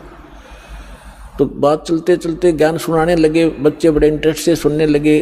दादू जी ने कहा भगवान वो लोक कैसा है आपका, क्या हम देख सकते हैं? कहाँ बेटा देख सकते हो, लेकिन दीक्षा लेनी पड़ेगी पहले, दे दो मुझे दीक्षा। मंत्र सुनाया। फिर उसके बाद एक पेय पदार्थ पिलाना होता, जैसे हम आपको मिश्री और जल पिलाते हैं, अमृत। इस तरह भगवान ने क्या किया, वो पान के पत्ते पे पहले तो अमृत स्वयं पिया, जूठा कर दिया, और फिर उसी में से पान के पत्ते पर डाल दिया। पान, वहाँ आसपास कोई पान का पेड़ खड़ा था, उसके ऊपर ऐसे डाल दिया कि ले बेटा पी ले। सभी अन्य बच्चे बैठे तो उन सभी कहा कि ले भाई तुम भी ले लो, अमृत है ये। वो तो उठकर भागे कि ना बाबा जी, करा कैसा पानी तरह जूठा कर दिया तूने। अब उसने दादू साहब जी ने अगला भगवान आपका जूठा करके तो मिले, वो पी लिया। पीने के बाद परमात्मा ने कहा कि तुझे दिखाऊं सतलोक जी, ले चलो। 3 दिन और 3 रात दादू जी का शरीर अचेत रहा, श्वास खत्म नहीं हुई, लेकिन कोमा में, आजकल कोमा में कह देते हैं उसको, और आत्मा को ले गए परमात्मा ऊपर। जैसे गरीबदास जी के साथ लीला की थी ऐसे ही की, और 3 दिन तक रिश्तेदार इकट्ठे हो गए, ना लड़का मर रहा है ना जी रहा है, हाहाकार मची है। गांव के आसपास के लोग जानकार इकट्ठे हो गए। तीसरे दिन होश में आ गया, खड़ा होकर कहने लगा, ओहो कहाँ गए वो भगवान, परमात्मा कहाँ है, पागल से हो गए, न घूमो इधर उधर। तो कबीर साहब कहते हैं, राम वियोगी ना जीवे और जीवत बौड़ा हो। भगवान के सुख ने देखने के बाद आदमी या तो जीवे नहीं, जीवेगा तो पागल हो जाएगा। तो वो दशा उस महापुरुष की हुई। तो दादू साहब जी बड़े होते गए, जो जो तब उन्होंने उस अमृतवाणी बोली, वह उनके चेलों ने लिखी गरीब दादू साहब जी के ने, और दादू जी के ग्रंथ में ये विद्यमान है वाणी। अब दादू जी क्या बताते हैं, थोड़ी सी महिमा परमात्मा की दादू जी के शब्दों से सुनाते हैं। पुणात्माओं, परमात्मा शब्द कहने तो पाप कटने लग जाते हैं जीव के, लेकिन जो परमात्मा है उसको उद्देश्य बनाकर उसको परमात्मा कहा जाए। अब जैसे हम तहसीलदार को और प्रधानमंत्री कहें जाएं और उसका आगे एप्लीकेशन रखें, प्रधानमंत्री के सत्र का काम और उसके तहसीलदार के आगे रखें, बेसिक प्रधानमंत्री कहें जाओ कति नारी जय अरना वो काम कर सकता। तो प्रधानमंत्री का ही उद्देश्य लेकर उसका आगे अर्जी रखेंगे तब ये काम होगा। अब क्या बताते हैं दादू साहब जी ने कैसे गुण गाए हैं, जो जो शरण कबीर के वो तिर्गे अंत अपारे, दादू गुण के ता कहूँ भाई कहत न आवे वारे, कहत न पावे पार। कबीर करता आप है दूजा ना कोई, दादू पूर्ण जगत को भक्ति दृढ़ावत सोए।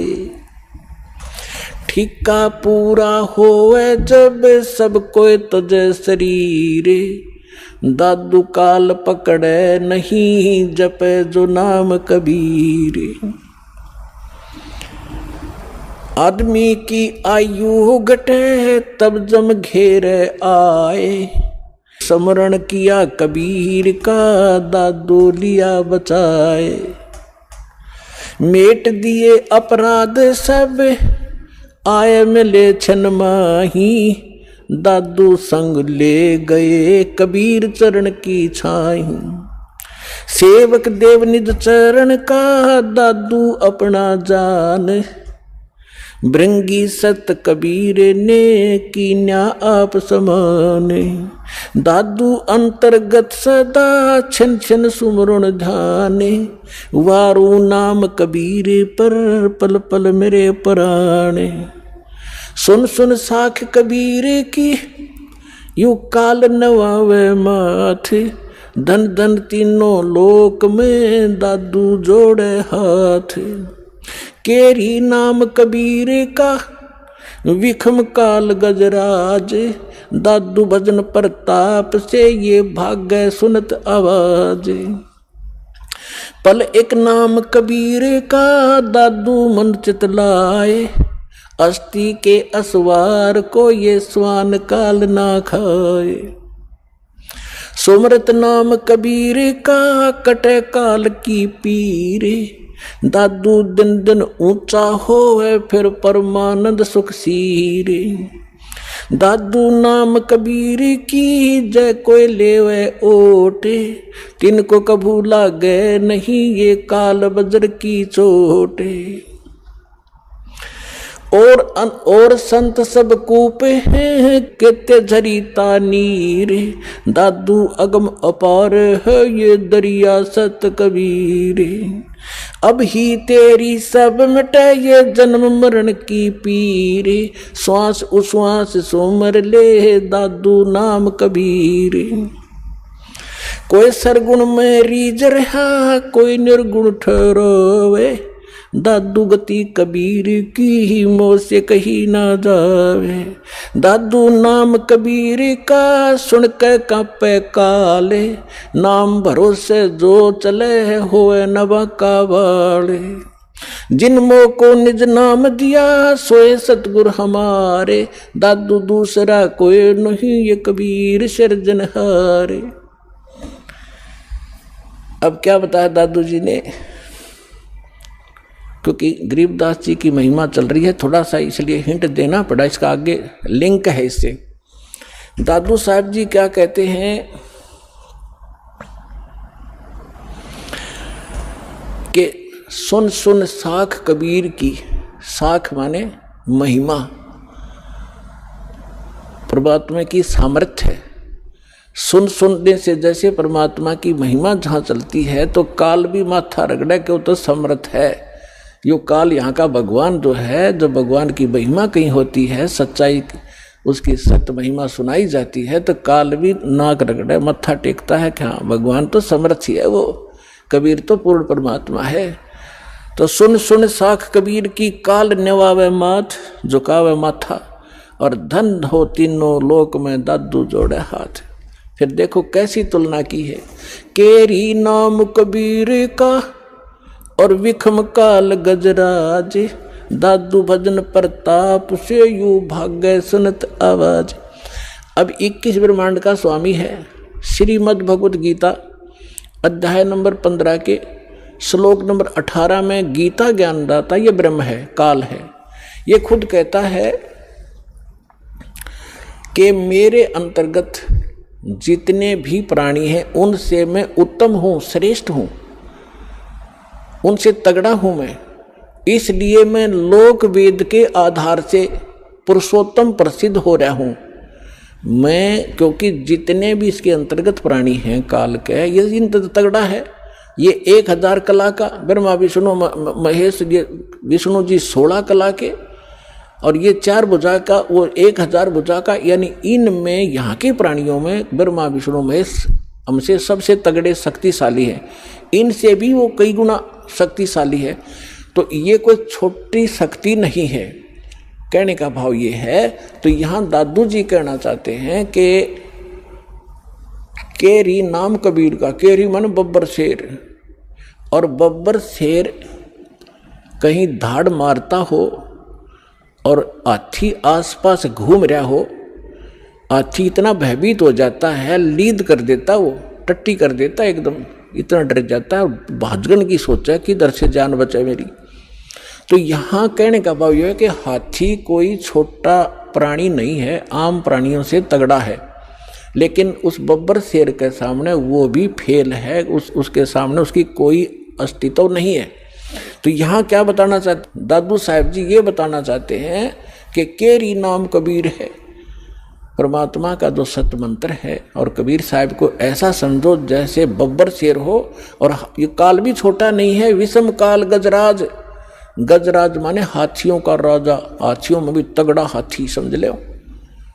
लेकिन दादू भजन प्रताप से ये भाग्य सुनत आवाज, नाम का सिमरन सतनाम जो आपको दिया जाएगा ये राम का नाम है। राम राम कोई मंत्र नहीं है, राम का नाम, यानी जिससे वो राम प्राप्त हो वो नाम, वो 2 अक्षर का है।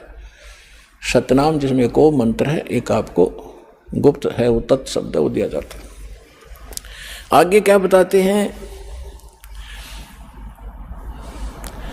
पल एक नाम कबीर का, जो परमेश्वर कबीर जी ने जो सत साधना बताई है, वो एक पल भी अगर जिसने सत साधना से भक्ति कर रखी हो पल एक नाम कबीर का दादू मन चितलावे, अस्थि के असवार को स्वान काल नहीं खावे। अब देखो इन महापुरुषों की वाणी को समझना किसी बालक के बस की बात नहीं है। ये महापुरुष पाके पढ़े, दादू पंथी, कबीर पंथी, गरीबदास पंथी, किसी ने कख नहीं बताया इनकी वाणी का, ये समझ नहीं सके इनको। पहले तो तुलना की कि परमात्मा को तो केरी बब्बर शेर समझो और हाथी भी कोई छोटा नहीं है, लेकिन उसके सामने हाथी की कोई अस्तित्व नहीं है बब्बर शेर के सामने। तो हमारे समर्थ भगवान इतने शक्तिशाली हैं इस काल की तुलना में। अब आगे क्या बताते हैं कि आप जिन्होंने कबीर परमात्मा की शरण ले ली, आप बैठ गए हाथी पे, और काल को कह रहे हैं, काल को समझ लो डॉग कुत्ता। हाथी पर बैठे व्यक्ति को वो स्वान हानि नहीं कर सकता किसी भी कीमत पे। अगर हाथी पर बैठे रहे, आप पर नीचे गिर गए, फिर तो पिंडी पाड़ेगा वो। अगर परमात्मा की शरण छोड़ दी तो काल तो खाएगा ही खाएगा, वो तो उसका तैयार बैठा हो। तो जैसे हाथी के ऊपर इंसान बैठा हो और कुत्ते भौंकते रहते हैं, क्योंकि ये बताना चाहते हैं दादू साहिब जी कि आप भगवान की शरण में आने के बाद इस काल की रीत से, पहुंच से इतने बाहर हो जाते हो जैसे काल ने समझ लिया फिर कुत्ता आप बैठ गए हाथी पे, ये तुम्हें किसी भी प्रकार से हानि नहीं कर सकता, निकट भी नहीं आ सकता, आप इतने सुरक्षित हो गए इस कबीर भगवान की शरण। तो यहाँ क्या बताते हैं, पल एक नाम कबीर का दादू मन चितलावे, अस्थि के असवार को स्वान काल नहीं खावे। स्वान माने कुत्ता, अस्थि माने हाथी पर बैठे व्यक्ति को जैसे कुत्ता हानि नहीं कर सकता, कबीर परमेश्वर की शरण में आने के बाद आपको ये काल कोई दुख नहीं दे सकता। सुमरत नाम कबीर का कटे काल की पीरे, दादू दिन दिन ऊंचा होवे फिर परमानंद सुखशीर। कबीर साहब का नाम जिसने मिल गया और मर्यादा से चलता रहा, डेली अन्य व्यक्तियों से उभरता चला जाएगा, धीरे धीरे अलग छट जाओगे, कुछ दिनों में समाज से न्यारा घर हो जाएगा आपका, और फिर परमानंद सुखशीर, परमानंद परमानंद। जैसे गीता अध्याय नंबर 18 के श्लोक नंबर 62 में कहा कि अर्जुन तो सर्वभाव से उस परमेश्वर की शरण में जा, उसकी कृपा से तू परम शांति यानी परमानंद को प्राप्त होगा और उस शाश्वत स्थान को प्राप्त होगा। तो यहाँ दादू साहिब जी वही कह रहे हैं कि सुमरत नाम कबीर का कटे काल की पीर, दादू दिन दिन ऊंचा होवे फिर परमानंद सुखसीर। दादू नाम कबीर की जय कोई लेवे ओटे, तिनको कभू लागे नहीं ये काल कर्म की चोटे। काल के वज्र, जैसे किसी का बेटा मार दिया, किसी का बेटी विधवा कर दी, किसी की टांग काट दी, किसी को कैंसर कर दिया, कहते ये काल के वज्र हैं, ये काल के छुरे हैं, हथियार हैं आपको सताने के लिए। कहते फिर काल के वज्र की चोट आप पर असर नहीं करेगी, आप इतने सुरक्षित हो जाओगे। और संत सब कूप हूँ केते दरिता नीरे, दादू अगम अपार है वो दरिया सत्य कबीर। महापुरुषों की वाणी देखो पुण्यात्माओं, गदगद आत्मा हो जाती है। अब उनको ये नकली ये आचार्य शंकराचार्य ये नरे मंडलेश्वर महर्षि न्यू क्या करते होता, अनपढ़ थे, अशिक्षित थे, मूर्खा की भाषा है उनकी ग्रंथों में। इसमें कैसी गजब की तुलना की है कि और संत सब कूप हैं। जैसे दास ने परमात्मा की परिभाषा बताई, तहसीलदार भी साहब है, उसकी जितनी शक्ति है उतना ही मालिक है, डिप्टी कमिश्नर भी साहब है, मंत्री, प्रधानमंत्री, मुख्यमंत्री, ये सारे साहब। तो यहाँ यही तुलना की है कि और संत, जैसे आप सुनते हो कि उस गांव में एक बाबा था, उसने ऐसा कर दिया, एक ने ऐसा कर दिया, छोटे मोटे, कहते ये भी अपनी शक्ति रखते हैं लेकिन वो कंप्लीट नहीं है, उससे सर्व लाभ नहीं हो सकते। आपका तहसीलदार से मित्रता है तो एक रजिस्ट्री करा सकते हो, साल 6 महीने 2 वर्ष 10 वर्ष 50 वर्ष में एक का काम करा पाओगे, उससे बाकी। और समर्थ की शरण हो जा तो कितना सारे काम होते चले जाएंगे आपके। इस प्रकार क्या बताते हैं, और संत सब कूप हैं। और संत भी तुम बताते हो कि उसने, जैसे कोई विष्णु का पुजारी है और उसने विष्णु की भक्ति करके कुछ शक्ति संग्रह कर लिया, तो उसमें से बांट सकता है, वो थोड़ा बहुत राह देतेगा, लेकिन दोनों नरक में लास्ट में, चेला भी गुरु भी। तो यहाँ कहते हैं और संत सब कूप है, और उस महात्माओं को समझो वो तो एक कुआं है। कुआं केवल पीने का काम ही कर सकता है, सिंचाई में नहीं कामयाब हो सकता। क्या हो गया कि दो थोड़ा बहुत भी गाज कभी सारा दिन में सींच दिया तो सफिशिएंट नहीं है।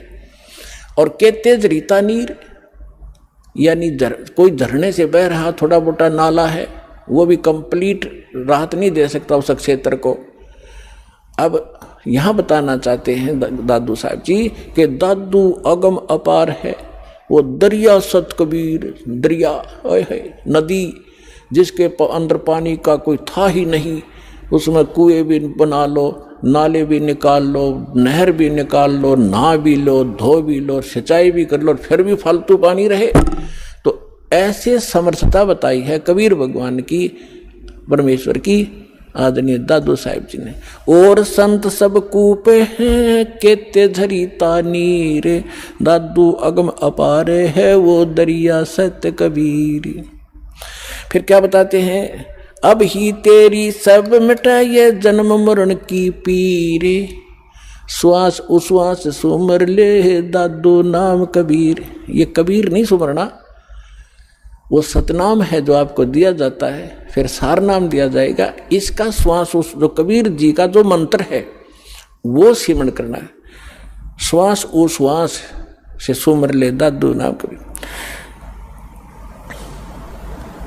दादू नाम कबीर का सुन के कापे काले, नाम भरोसे नर चले हुए नवा का बाड़। कबीर साहब का जो मंत्र है इसका सेवन करते रहना, यो काल आपका कुछ नहीं बिगाड़ पाएगा। जिन को निज नाम दिया सोए सतगुरु हमारे, दादू दूसरा कोई नहीं ये कबीर सिरजनहारे। तब जो दास साहब को गरीबदास साहिब जी की कथा सुनाना चाहता था। अब जैसे गरीबदास जी की कथा सुना रहा है, इसको आगे बढ़ाते हैं। अब इसको जैसे नानक साहिब जी को परमात्मा मिले थे जिंदा महात्मा के रूप में, सचखंड से आए थे। नानक साहिब जी सुल्तानपुर नाम का एक नगर है, शहर है, उसमें एक राजा था, नवाब था, उसके यहाँ नौकरी करते थे खजाने में। और वो प्रतिदिन नदी पर स्नान करने जाया करते थे। एक साथ में नदी बहती थी, बेई नदी बोलते, बेई, उसमें स्नान करने जाया करते थे। वहाँ परमात्मा आए थे जिंदा महात्मा के रूप में। उनको बहुत सी ज्ञान चर्चा गोष्ठी हुई। पहले नानक जी ने अपना ज्ञान बताया, फिर परमात्मा ने बताया। नानक साहब जी ने कहा भी मैं आँखों देखूं तब बाबा जी तेरी गल मानूं। परमात्मा बोले ठीक है। अब नानक साहब जी ने कहा कि मैं इस दरिया में छुपूंगा, मुझे खोजना। तो उन्होंने डुबकी लगाई, गेले परमात्मा ने लगा दी। उनके शरीर को अंतर्ध्यान करके अब स्ट्रीम में ले गए जिधर से जल आ रहा था। वह उपस्थित लोगों ने देखा कि नानक जी मर गए, डूब गए, डुबकी लगाई थी, बाहर नहीं आए। और वो शरीर रख दिया अब स्ट्रीम में जिधर से जल आ रहा था। उधर कोई भी ध्यान नहीं जा किसी का। 2-3 किलोमीटर जाकर शरीर सुरक्षित रखा एक स्थान पर, आत्मा को सचखंड ले गए। फिर सारा कुछ बताया कि मैं काशी में रहता हूँ, बच्चा वहाँ आ जाना, सतनाम दूंगा तेरे को। तो नानक जी तीसरे दिन वापस आए थे, दरिया के किनारे घूमते नजर आए। फिर पहली उदासी उन्होंने बनारस की थी कि खोजूं तो जाकर देखूं वहाँ भगवान अर्धानक रूप में कैसे हो सकता है, कुछ जच्चे कुछ ना जच्चे। जब सामने जाकर देखा वो है जो सकल जिंदा महात्मा वाली यो बैठा भगवान दानक रूप में, जलाए रूप में, फाई सूरत मुल्क की वेश, ए ठगवाड़ा ठगी देश खरा सियाणा बहुता बारी, धानक रूप रहा करता। अब हम गरीबदास जी की कथा सुनाते हैं। तो क्या हुआ, 3 वर्ष के बाद बच्चे को कोई कहे इसका सब झाड़े फूक लो आए, पता नहीं कहाँ कहाँ ले गए, वैद्यों को दिखाया, सब ने कोई भूत प्रेत का साया बताया, सब फेल हो लिया। आखिर में थक लिए, 3 साल में कुछ असर नहीं हुआ। एक दिन कोई दादू पंथी, एक गोपाल दास नाम का लालाजी था, और वो घर त्याग कर सन्यासी हो गया था, बाल बच्चों को अपना जिम्मेदारी सौंप के, और लाल कपड़े पहने हुए थे। दादू पंथ से दीक्षित था। वो किसी भगत के यहाँ आया करता था, उसका चेला था छुडानी में। जब वो आया 2-3 वर्ष के बाद, ऐसे कई वर्ष में चक्कर लगाता था, तो उस भगत ने, उस गांव वाले ने कहा कि महाराज जी, हमारे एक लड़की का लड़का ऐसे ऐसे एक संत ने कोई कुंवारी गाय का दूध पियाया था, वो जंतर मंतर का, और उसके जंतर मंतर कर दिया तो मृत्यु को प्राप्त हो गया था। सुन ली भगवान ने, उसके सांस शेष थे, बच गया। अब वो पागल हो गया, और कहा जाता है कि संत की विद्या को संत ही काट सकता है। अगर आप कुछ दया करो तो बच्चे को बुलाऊं। दादू पंथी गोपाल दास जी ने कहा कि बुला, ये झाड़ फूक करना थोड़ी बहुत ये सीख लेते हैं रोटी खाने के लिए, जितने भी ये संत बने, तो बुला, मैं अभी कर दूंगा ठीक। अब उसने जाकर के उस चौधरी साहब को कहा, उनके नाना जी को, शिवलाल नाम था उसका, शिवलाल, कि शिवलाल जी, हमारे पास एक महात्मा आते हैं, बड़े पहुँचे हुए हैं, और वो कहते हैं बच्चे को दिखा दो, मैं ठीक कर दूंगा। 5-7 और बूढ़े बुजुर्ग उसके साथ, गरीबदास 13 वर्ष के बालक को लाकर खड़ा कर दिया। जब दादू पंथी उस गोपाल दास ने पूछा, बेटा कौन था वो, तेरा जीवन नाश कर दिया, तेरे को बर्बाद कर दिया? तो गरीबदास जी कहने लगे, उसने बर्बाद नहीं, मुझे आबाद कर दिया। अलल पंख अनुराग है सुन मंडर थीरे, दास गरीब उधार दिया मोए सतगुरु मिले कबीर। हम सुल्तानी नानक तारे, दादू को उपदेश दिया, जात जुलाहा भेद न पाया, वो काशी माहे कबीर हुआ।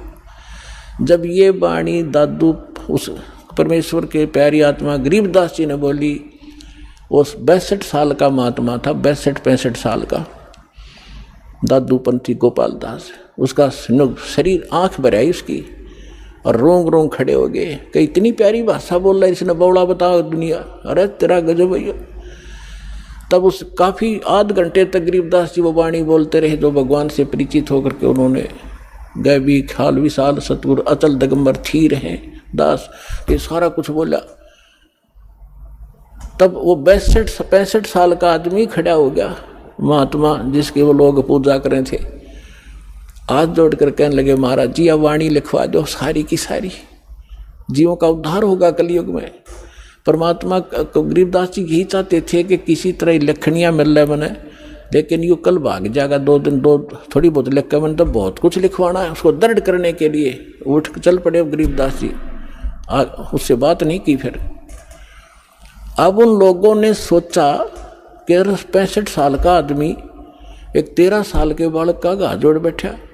उन्होंने ये सोचा भाई इसमें तो बड़ी बला है, बाबा जी का भी चक्कर कटा दिया इसने, यानी कोई बड़ा भूत प्रेत है इस गरीबदास जी में। 65 साल का बाबा भी हाथ जोड़े खड़ा इसका आगे, यू क्या कहे है इसको। अब वो तो अपने घर में चले गए, गरीबदास जी चल पड़े खेतों को, जंगल की साइड में, और वो दादू पंथी महात्मा भी साथ साथ जा। आगे तो अमर वाणी गजब की वाणी है, क्योंकि परिचित था संतों की वाणी से, दादू से भी परिचित था कि उनको कोई संत मिले थे जिंदा महात्मा के रूप में। दादू पंथी ये नहीं मानते कि कबीर काशी वाला मिले थे, और उसने खुल के लिख रखा अपने ग्रंथ में, तो सब की बुद्धि में पत्थर पड़े हुए। तीसरे दिन गरीबदास जी ने कहा कि बाबा जी बात सुन ले, जब सारा लिखे जितना मैं लिखवाऊं तो मैं लिखवाऊं, नहीं तो जा अपने घर में। उन्होंने कहा दादू के पंथी ने, गोपाल दास जी ने, कि महाराज जी मैं तो घर तक कति फ्री हो रहा हूँ, और मेरा काम में कुछ नहीं बचा रही, ये परमार्थ का काम सेवा मुझे मिल जाए, इससे बड़ा कोई मेरे लिए काम नहीं, कोई परमार्थ नहीं। तो गरीबदास जी का एक, उन्हीं के नाना का एक बेरी का बाग था, बेरी, बड़बेरी बोलन से, उसमें एक जंडी का पेड़ था बहुत भारा। उस जंडी के पेड़ के नीचे गरीबदास जी और वो दोनों गोपाल दास जी बैठ जाते। गोपाल दास जी बनिया था, उसको लिखना आता था, वो लिखता था, गरीबदास जी बोलते थे। 6 महीने के में ये वाणी पूर्ण हुई जो आज दास के पास उपलब्ध है, और जो आपके सामने वो अमृत बखेर रहा हूँ। तो इन सब बातों से ये सिद्ध हो गया कि हमारे सदग्रंथ बतावें और आंखों देखा संत बतावें कि धानक रूप रहा करतार। गरीबदास जी ने कहा, अनंत कोट ब्रह्मांडे का एक रति नहीं भारे, सतगुरु पुरुष कबीर हैं ये कुल के सर्जनहारे। तो आज का जो विषय था कि परमात्मा कौन है, कैसा है, किसने देखा है, ये सत्संग पूरा हुआ। अब आपको कुछ भक्तों का अनुभव सुनाते हैं, ध्यान से सुनना, क्योंकि हमारे कई प्रकार की समस्याएं हैं। जब आप देखोगे वो भाई भक्त आपको यही मिलेंगे जिनके विषय में अभी जिनके इंटरव्यू सुनाए जाएंगे, फिर आपको और दृढ़ता होगी कि हमें भी लाभ मिलेगा। जब इनको मिला है तो दिल डटेगा। अब आपको सुनाते हैं सत्संग, वो सुनिए विचार। नमस्कार सर। नमस्कार सर। क्या शुभ नाम है जी आपका? जी मेरा नाम मनोज कुमार उर्फ मनोज दास है। सर कहाँ से आए हैं आप? मैं हिसार का रहने वाला हूँ। सर क्या काम करते हैं आप? मैं Prannath Pranami institute of management and technology Hisar में सिविल इंजीनियरिंग में असिस्टेंट प्रोफेसर की पोस्ट पर हूँ। सर संत रामपाल जी महाराज से नाम उपदेश लेने से पहले आप कौन सी भक्ति करते थे? जी बहुत लंबी कहानी है, मैं आपको संक्षेप में बताना चाहूँगा। हम बचपन से ही जैसे पेरेंट्स से सुना, हनुमान जी की सोमवार को शिव जी भगवान के व्रत रखना, शुक्रवार को शेरावाली माता के व्रत रखना, मंगलवार को हनुमान जी के व्रत रखना, और इनके अलावा सभी देवी देवता जो भी जिनके बारे में भी सुनते थे सबके व्रत करना, पूजा करना, भक्ति करना सब करते थे। क्योंकि बचपन से ही मेरे दादी जो थे वो भी सत्संग करते थे, और हमारी फैमिली में सबसे बड़ा दुख था ड्रिंक का। मेरे फादर ड्रिंक करते थे, मेरे चाचा ड्रिंक करते थे, मेरे दादा ड्रिंक करते थे, मेरे दादी सत्संग करते थे। फिर भी पता नहीं वो ऐसा नकली सत्संग था जिसके बारे में अब पता चला, जिसके कारण वो घर में इतनी ड्रिंक घुसी हुई थी कि बचपन से ही हम छोटे छोटे थे मेरे मदर को पिटते हुए देखा मैंने, मेरे फादर को ड्रिंक के कारण बाहर से पिट के आते हुए देखा मैंने। हम बच्चे थे तो उस ड्रिंक का कोई इलाज नहीं था। मेरे फादर ड्रिंक करके आते थे, मेरे मदर को पीटते थे, हमें पीटते थे, हम मदर को बचा नहीं सकते थे। बस बेड के नीचे छुप जाना, फ्रिज के पीछे छुप जाना, जहाँ जगह मिलती थी छुप जाते थे और बहुत डरे हुए रहते थे हमेशा।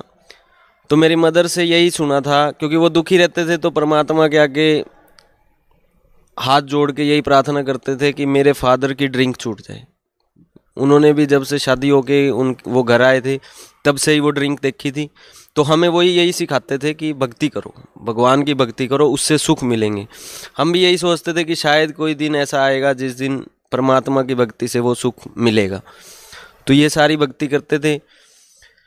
मेरे फादर ऐसी बात नहीं है कि नास्तिक थे, वो भी बजरंगबली की भक्ति करते थे। हालांकि उनको भी जो उनके आसपास के लोग थे, क्योंकि वो स्टेट बैंक ऑफ इंडिया में एक अच्छी पोस्ट पे थे, तो बैंक के लोग भी और पड़ोस में भी और जो आसपास के लोग थे सभी उनको जब भी वो जाते कहीं पे तो वो कहते थे बजरंगबली आ गया, बजरंग, क्योंकि वो हमेशा कहते थे बोलो भाई बजरंगबली की जय, जय श्री राम, जय श्री राम।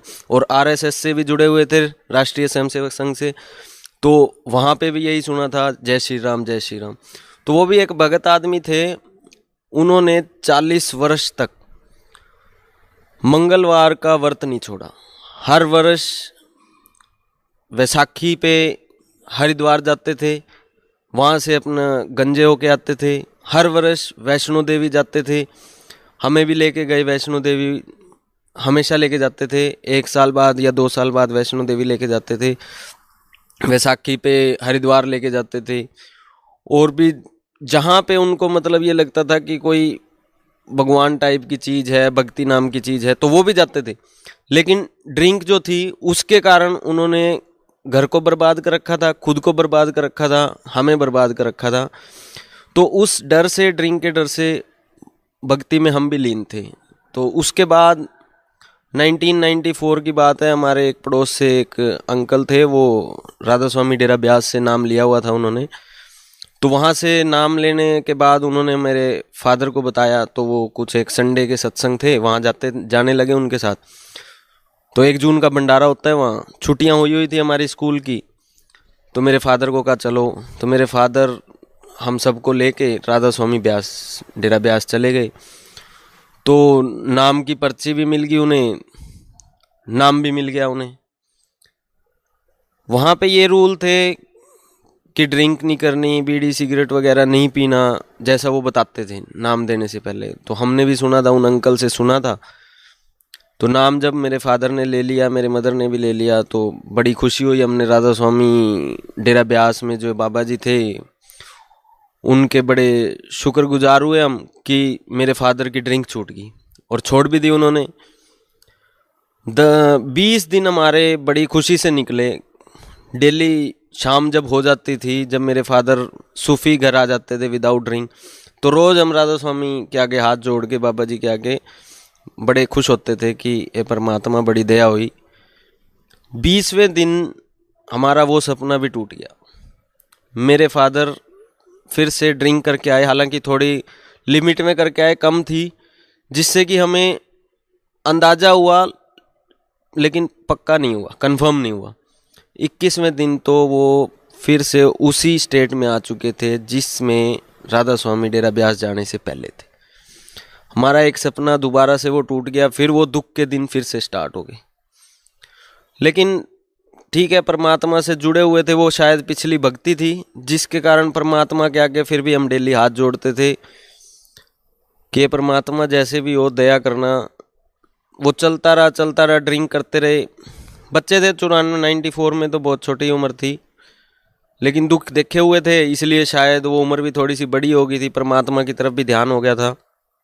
97 या 98 की बात है, तब मैं शायद 7th या 8th क्लास में था।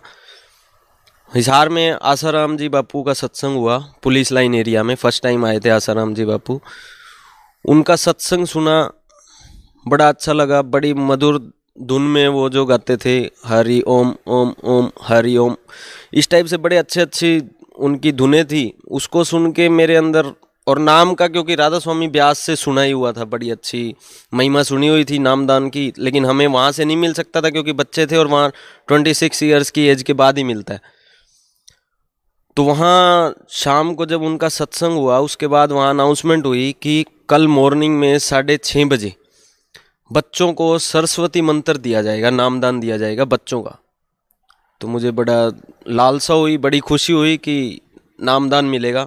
मैं सुबह सुबह, तब तो बड़ी छोटी उम्र थी, सुबह सुबह पहुंच गया वहाँ 6:30 बजे।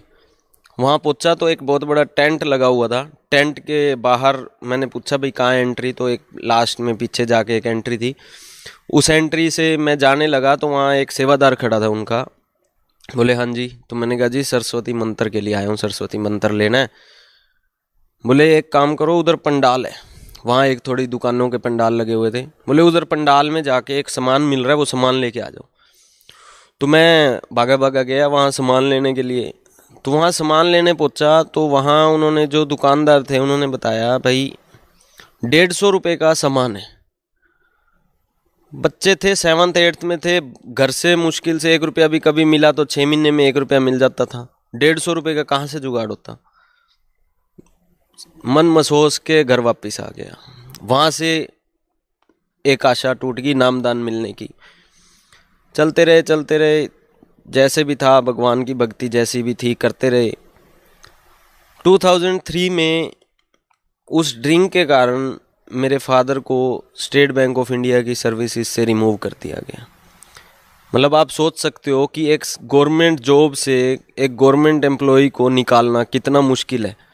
तो वो इतनी ड्रिंक करते थे कि उन्हें उस जॉब से भी निकाल दिया गया। एक सेकंड फेज हमारे दुखों का स्टार्ट हुआ। घर में, मैं बीटेक में एडमिशन ले चुका था, घर में खाने के लाले हो गए। ऐसा हो गया कि शायद बीटेक भी छोड़नी पड़े, लेकिन मेरे फादर ने ड्रिंक नहीं छोड़ी।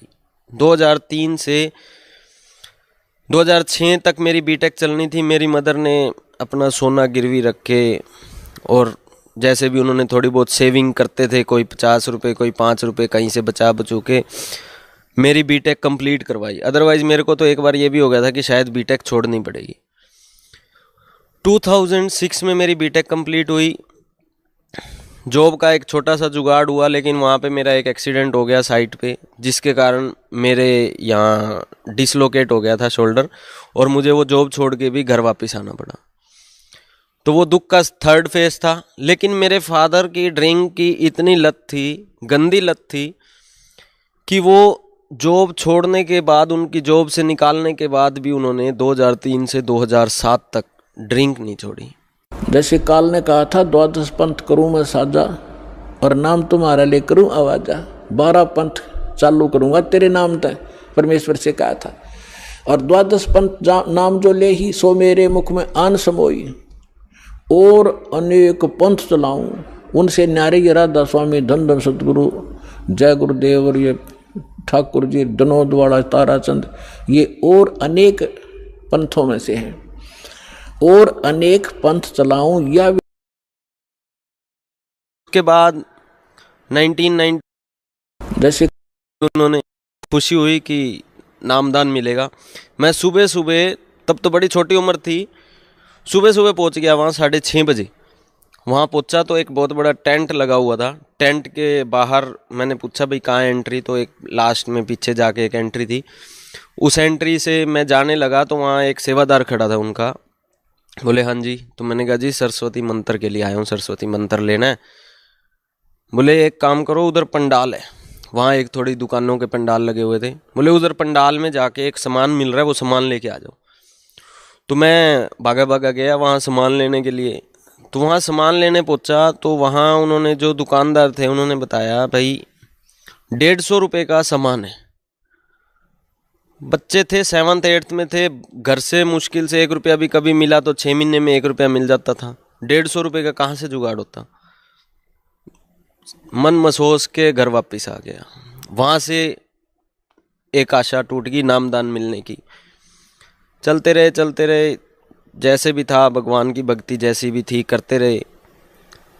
2003 में उस ड्रिंक के कारण मेरे फादर को स्टेट बैंक ऑफ इंडिया की सर्विसेज से रिमूव कर दिया गया। मतलब आप सोच सकते हो कि एक गवर्नमेंट जॉब से एक गवर्नमेंट एम्प्लॉय को निकालना कितना मुश्किल है। तो वो इतनी ड्रिंक करते थे कि उन्हें उस जॉब से भी निकाल दिया गया। एक सेकंड फेज हमारे दुखों का स्टार्ट हुआ। घर में, मैं बीटेक में एडमिशन ले चुका था, घर में खाने के लाले हो गए। ऐसा हो गया कि शायद बीटेक भी छोड़नी पड़े, लेकिन मेरे फादर ने ड्रिंक नहीं छोड़ी।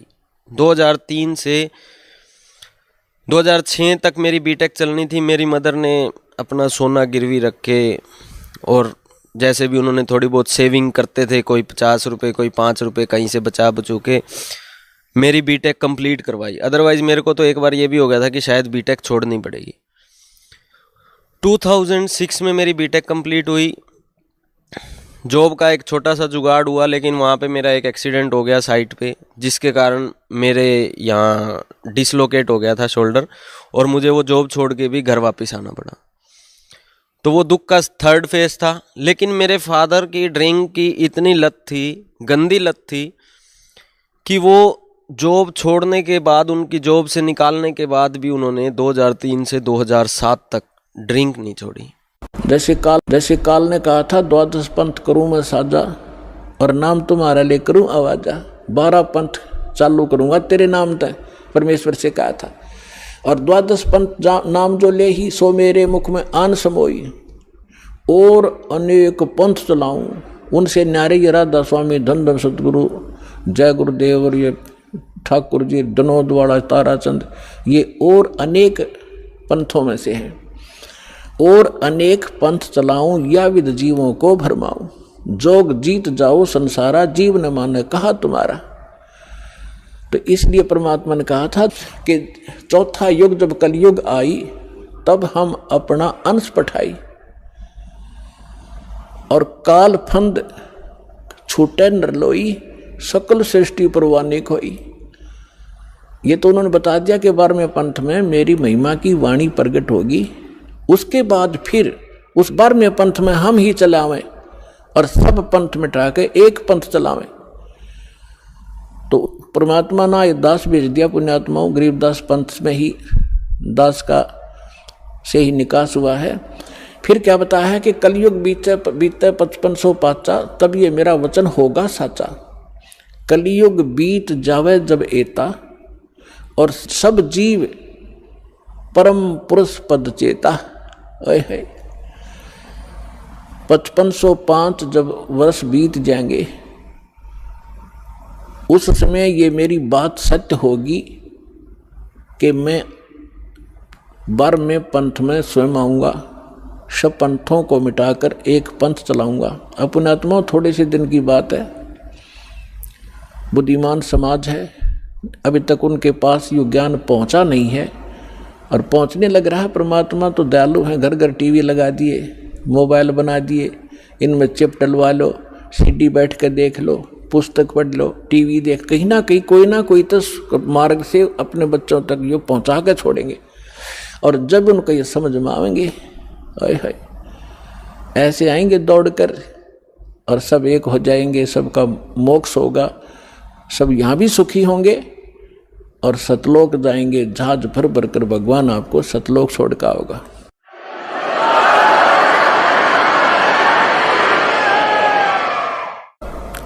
यहाँ जो प्रसंग चल रहा है कि गरीबदास जी जो हैं, इनका विशेष योगदान, इसलिए इनकी थोड़ी सी हिस्ट्री सुनाऊंगा ताकि आपको परमात्मा पहचानने में आसानी होगी।